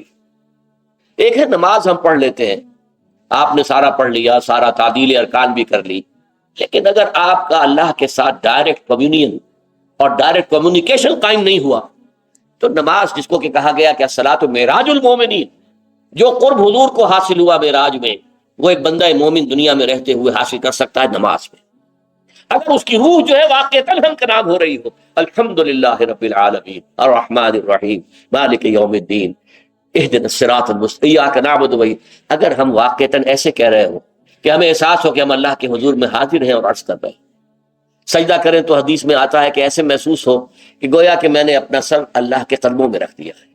یہ ہے نماز. اب جو گفتگو ہو رہی ہے یہ ہم کلامی ہے. الصلاۃ معراج المومنین, اہل ایمان کے حق میں یہ نماز جو ہے یہ معراج کے درجے میں. لیکن یہ نماز کیسے نصیب ہوگی اگر روح سوئی ہوئی ہے, دبی ہوئی ہے, پسی ہوئی ہے, مزمحل ہے یا مردہ ہے؟ یہ نماز کیسے حاصل؟ چاہے آپ 5 وقت کی نماز پڑھ رہے ہوں, چاہے آپ نے ہیبٹ بنا لیا ہو نماز کو, چاہے کچھ بھی ہو گیا ہو, لیکن یہ کہ جب تک وہ روح بیدار نہ ہو, جب تک ہم کلامی نہ ہو, افلاق سے آتا ہے گالوں کا جواب آخر, اٹھتے ہیں حجاب آخر, کرتے ہیں خطاب آخر, جب تک یہ نہ ہو. جیسے کہ میں ایک حدیث قدسی انشاءاللہ آج سناؤں گا سورہ فاتحہ کے ضمن میں, کہ اللہ تعالیٰ کے سامنے جب کھڑا ہو کر انسان جب کہتا انی وجہت وجہی للذی فطر السماوات والارض حنیفا, دائیں بائیں سے بالکل اپنا تعلق کاٹ کر میں نے اپنا رخ کر لیا ہے اس اللہ کی طرف جس نے آسمانوں اور زمین کو پیدا کیا. اب یہ توجہ وجہ تو اگر یہ تو ہے چہرہ تو ہم نے کر دیا خانہ کعبہ کی طرف, اندر سے ہماری روح متوجہ نہیں ہوئی, وہ سوئی پڑی, اسے پتہ ہی کچھ نہیں کہ کیا ہو رہا ہے, تو اس صورت میں وہ کیا ہے, ظاہری بات تو پوری ہو گئی, نماز کا ثواب ہو جائے گا, فرض کی ادائیگی کا ثواب مل جائے گا, لیکن وہ اصل نماز تو حاصل نہیں ہوئی. یہ ہے وہ بات کہ وَإِذَا سَأَلَكَ عِبَادِي عَنِّي فَإِنِّي قَرِيبٌ, اے نبی جب میرے بندوں کی روحیں بیدار ہو جائیں, توانا ہو جائیں, حیات تازہ سے وہ ہم کنار ہو جائیں, اور پھر وہ میرے بارے میں پوچھیں, وہ میرا تقرب حاصل کرنا چاہتے ہیں, تو آپ سے پوچھیں تو کہیے میں قریب ہوں. اجیب دعوت الداع اذا دعان, یہ ہے وہ دعا, میں ہر پکارنے والے کی پکار, ہر دعا کرنے والے کی دعا کو سنتا ہوں, قبول کرتا ہوں, جواب دیتا ہوں جہاں کہیں بھی مجھے پکارے. اذا دعان, اس میں در حقیقت وہ مفہوم آ گیا ہے there and then, wherever. آپ اپنے گھر میں ہو کر پکارے اللہ کو, آپ بستر پر لیٹے ہوئے پکارے اللہ کو. الذین یذکرون اللہ قیاما وقعودا وعلی جنوبہم, ہاں ٹھیک ہے, بعض مقامات بعض اوقات قبول دعا کے لیے زیادہ سازگار ہے, حرم میں جا کر دعا مانگی جائے, اور مینا میں, عرفات میں خاص طور پر, جبل رحمت پر خاص طور پر, ملتزم جو ہے کعبے کا اس پر خاص طور پر, وہ ایام بھی ہے خاص, لیکن یہ نہیں ہے کہ بقیہ دنوں میں آپ کے اور اللہ کے درمیان کو بڑا فاصلہ ہے. یہ سارا دنیا میں مشرکانہ نظاموں نے تصور پیدا کیا, اللہ تو دور ہے, دور ہے, دور ہے, دور ہے, پاک ہے, پاک ہے, پاک, تم ناپاک ہو, ناپاک ہو, ناپاک ہو, اور تم تو بڑی پستی میں پڑے ہو, تم اللہ سے براہ راست ہم کلام نہیں ہو سکتے. کوئی درمیانی چاہیے, کوئی لنکس چاہیے, کوئی پجاری ہوگا, کوئی پروہت ہوگا, کوئی پنڈت ہوگا, کوئی پیر ہوگا, کوئی پادری ہوگا, کوئی پوپ ہوگا, اس کے ذریعے سے تم اللہ سے ہم کلام ہو, خود نہیں. اور جب ذریعے بیچ میں آ گئے تو ان کی مٹھی گرم کرو, ان کی چاپلوسی کرو, ان کو بھی جو ہے چادریں چڑھاؤ, ان کو نذرانے پیش کرو. یہ ہے بدترین ایکسپلائٹیشن جو مذہب کے ذریعے سے نوع انسانی کی ہوئی ہے. یہ 2 ایکسپلائٹیشن دنیا میں ہوئی ہے تاریخ انسانی میں. ایک بادشاہوں کی طرف سے خراج دو ہمیں, محنت تم کرو گے کھیت میں, آدھا حصہ ہمارے پاس آئے گا, ہم عیش کریں گے, ہم اسٹینڈنگ آرمیز رکھیں گے تاکہ ذرا تم بغاوت کرو تو تمہارا سر کچل دیا جائے. یہ ایکسپلائٹیشن بدترین. مانگنے والا گدھا ہے, صدقہ مانگے یا خراج.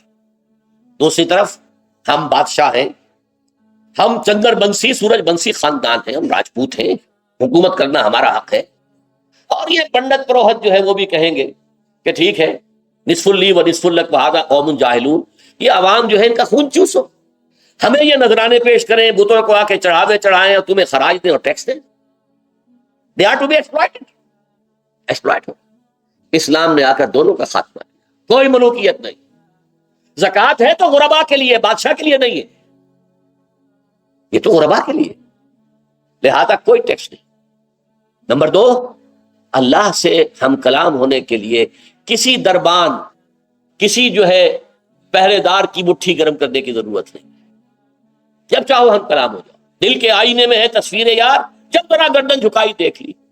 یہ تو تم ہماری طرف متوجہ نہیں ہوتے، ہم تو ہر وقت کہتے ہیں، ہر شب کو آخری لمحات جو ہیں، آخری جو گھنٹے ہیں رات کے، سمائے دنیا تک ہم نزول فرما لیتے ہیں تمہارے لیے، اور پکارنے والا پکارتا ہے، حل من مستغفر فاغفر له، ہے کوئی استغفار کرنے والا کہ میں اسے بخش دوں، حل من سائل فاعطیہ، ہے کوئی مانگنے والا کہ میں اسے عطا کروں۔ تم ہی سوئے رہتے ہو، الٹا غفیل رہتے ہو، تمہیں ہماری طرف توجہ نہیں ہے۔ اگر ہماری طرف متوجہ ہو جاؤ تو جیسے کہ اقبال نے کہا کہ میرے لیے یہ دربان جو ہے پیران کلیسا کو کلیسا سے اٹھا دو، کیوں خالق و مخلوق میں حائل رہے پردے۔ اور یہ میں نے کئی مرتبہ بیان کیا ہے، ہمارے ہاں وہ پی جو جماعت بنی تھی ایک، اب اس میں 2 پییں اور ایڈ ہو گئی ہیں، پی پھر وہ پیٹریٹ، اور اس سے اپنی پہلے پارلیمنٹیرین کی پی آ گئی اور پھر پیٹریٹ کیا، 5 پیز ہو گئی۔ اسی طرح گنتی ہے ہندوستان میں پنڈت، پروہت اور پجاری، 3 پے تو یہاں تھی، پیر ایران کا پیر، اور پوپ اور پادری، یہ سب پے سے شروع ہوتے ہیں الفاظ، اور یہ سب در حقیقت جو ہے شروع ہونے والے الفاظ، یہ در حقیقت انسانوں کی بدترین ایکسپلائٹیشن کا ذریعہ۔ وَإِذَا سَأَلَكَ عِبَادِي عَنِّي فَإِنِّي قَرِيبٌ أُجِيبُ دَعْوَةَ الدَّاعِ إِذَا دَعَانِ فَلْيَسْتَجِيبُوا لِي۔ ہاں ایک تقاضا ہے، لیکن اس سے پہلے یہ بات سمجھ لیجئے، میں اس آیت کو میگنا کارٹا جسے کہا جاتا ہے حقوق انسانی کا سب سے بڑا چارٹر، میں اس سے کہیں بڑا چارٹر قرار دیتا ہوں کہ اللہ کہتا ہے مجھ سے ہم کلام ہونے کے لیے کسی واسطے کی، کسی وسیلے کی کوئی حاجت نہیں، جب چاہو مجھ سے ہم کلام ہو۔ ہاں ایک شرط ہے، فَلْيَسْتَجِيبُوا لِي، چاہیے کہ وہ میری بات بھی قبول کریں، میرے احکام کو تسلیم کریں، میرے فرامین کان سے کھول کر سنیں، ان پر دل سے عمل کریں۔ فَلْيَسْتَجِيبُوا لِي، یہ ون وے ٹریفک نہیں ہوگا کہ ہم تمہاری دعائیں قبول کریں اور تم ہماری باتوں سے پہلو تو ہی کرو، سنی انسنی کر دو، یہ نہیں ہوگا۔ یہ ایک 2 وے تعلق ہے، جسے آج کل کہا جاتا ہے بائی لیٹرل تعلق ہے۔ بائی لیٹرل تعلق ہے اللہ اور بندے کے درمیان، بندہ توبہ کرتا ہے معاصی سے، اللہ تعالیٰ بھی اس کے لیے بھی لفظ تواب ہے، وہ بھی اپنی رحمت کے ساتھ دوبارہ متوجہ ہو جاتا ہے۔ تم اللہ کو یاد کرو، فاذکرونی اذکرکم، مجھے یاد رکھو میں تمہیں یاد رکھوں۔ ان تنصروا اللہ ینصرکم، اگر تم اللہ کی مدد کرو گے اللہ تمہاری مدد کرے گا۔ یہ ہے 2 طرفہ معاملہ۔ اسی طریقے سے تم چاہتے ہو کہ میں تمہاری دعائیں قبول کروں، اجیب دعوت الداعی اذا دعان، میں ہر پکارنے والے کی پکار کو سنتا ہوں، جب اور جہاں، ویئر اینڈ وین وہ مجھے پکارے، لیکن لازم ہے فلیستجیبوا لی، وہ بھی میرا کہنا مانے، میرے فرامین کو کھلے کانوں سنے اور تہہ دل سے اس پر عمل کرے، ولیؤمنوا بی، اور مجھ پر ایمان پختہ رکھے، یقین اس کے ساتھ مجھے پکارے، لعلہم یرشدون۔ اب یہ سب سے بڑا لفظ آ گیا، تاکہ انہیں رشد حاصل ہو۔ رشد، فوز، فلاح، رشد، یہ کئی الفاظ ہیں، فوز فائز، فلاح مفلحون، رشد راشدون، اور یہ لفظ استعمال ہوا صحابہ کرام کے لیے سورہ حجرات میں، اولئک ھم الراشدون۔ تو گویا کہ یہ بلند ترین منزل ہے انسان کے لیے، اگر اس کا یہ تعلق اللہ کے ساتھ قائم ہوتا ہے، دعا کا ہم کلام ہونے کا رشتہ اس کا قبول مل جائے۔ اب آخری بات نوٹ کیجئے، آخری آیت جو ہے اس رکوع کی، بظاہر اس کا تعلق نہ روزے سے نہ رمضان سے، اکل حلال، اکل حرام سے روکا گیا ہے۔ وَلَا تَأْكُلُوا أَمْوَالَكُمْ بَيْنَكُمْ بِالْبَاطِلِ، اور دیکھو اپنے مال آپس میں باطل طریقوں سے مت کھاؤ، وَتُدْلُوا بِهَا إِلَى الْحُكَّامِ، اور نہ ہی اپنے مالوں کے ذریعے سے حکام تک پہنچو، لِتَأْكُلُوا فَرِيقًا مِنْ أَمْوَالِ النَّاسِ بِالْإِثْمِ، کہ تم لوگوں میں سے کسی کا مال گناہ کے ساتھ ناجائز طور سے ہڑپ کر، رشوت دے کر، اور اپنے حق میں کوئی غلط فیصلہ کروا لو، وانتم تعلمون، جانتے بوجھتے یہ کام نہ کرو۔ بظاہر تو نہ روزے سے تعلق ہے نہ رمضان سے، پھر اس رکوع میں کیسے آ گئے؟ بڑا گہرا تعلق ہے، اول و آخر کا تعلق ہے۔ پہلی آیت میں مجرد رمضان روزے کی جو فضیلت بیان کی گئی تھی یا حکمت، آیت کیا تھی؟ تقوی۔ یہ تقوی کا معیار، تقویٰ جو ہے ظواہر کی بنیاد پر نہیں ہے. ویسے ظاہر بات ہے کہ ظواہر بھی دین کا حصہ ہے. حضور کی سوا قطع اختیار کرنا یقیناً ایک نیکی کا کام ہے، ہر چیز میں حضور کے نقش قدم پر چلنا، لیکن یہ ظواہر پر نہیں ہے. تقویٰ دل میں ہو. التقویٰ ہا ہونا، التقویٰ ہا ہونا، التقویٰ ہا. 3 مرتبہ حضور نے اپنے سینہ مبارک اور قلب مبارک کی طرف اشارہ کر کے فرمایا تقویٰ یہاں ہوتا ہے. تقویٰ یہاں، جب یہاں ہوگا تو پورے وجود میں اثرات کر جائے گا. لیکن اس میں اہم ترین بات کیا ہے؟ عقل حلال، جو مشکل ترین کام ہے. حرام کا لقمہ نہ آئے. السلام علیکم سامعین، ڈاکٹر اسرار احمد کے مزید بیانات سننے کے لیے ہمارے چینل کو سبسکرائب کریں تاکہ ہر نئی آنے والی ویڈیو آپ تک بآسانی پہنچ سکے.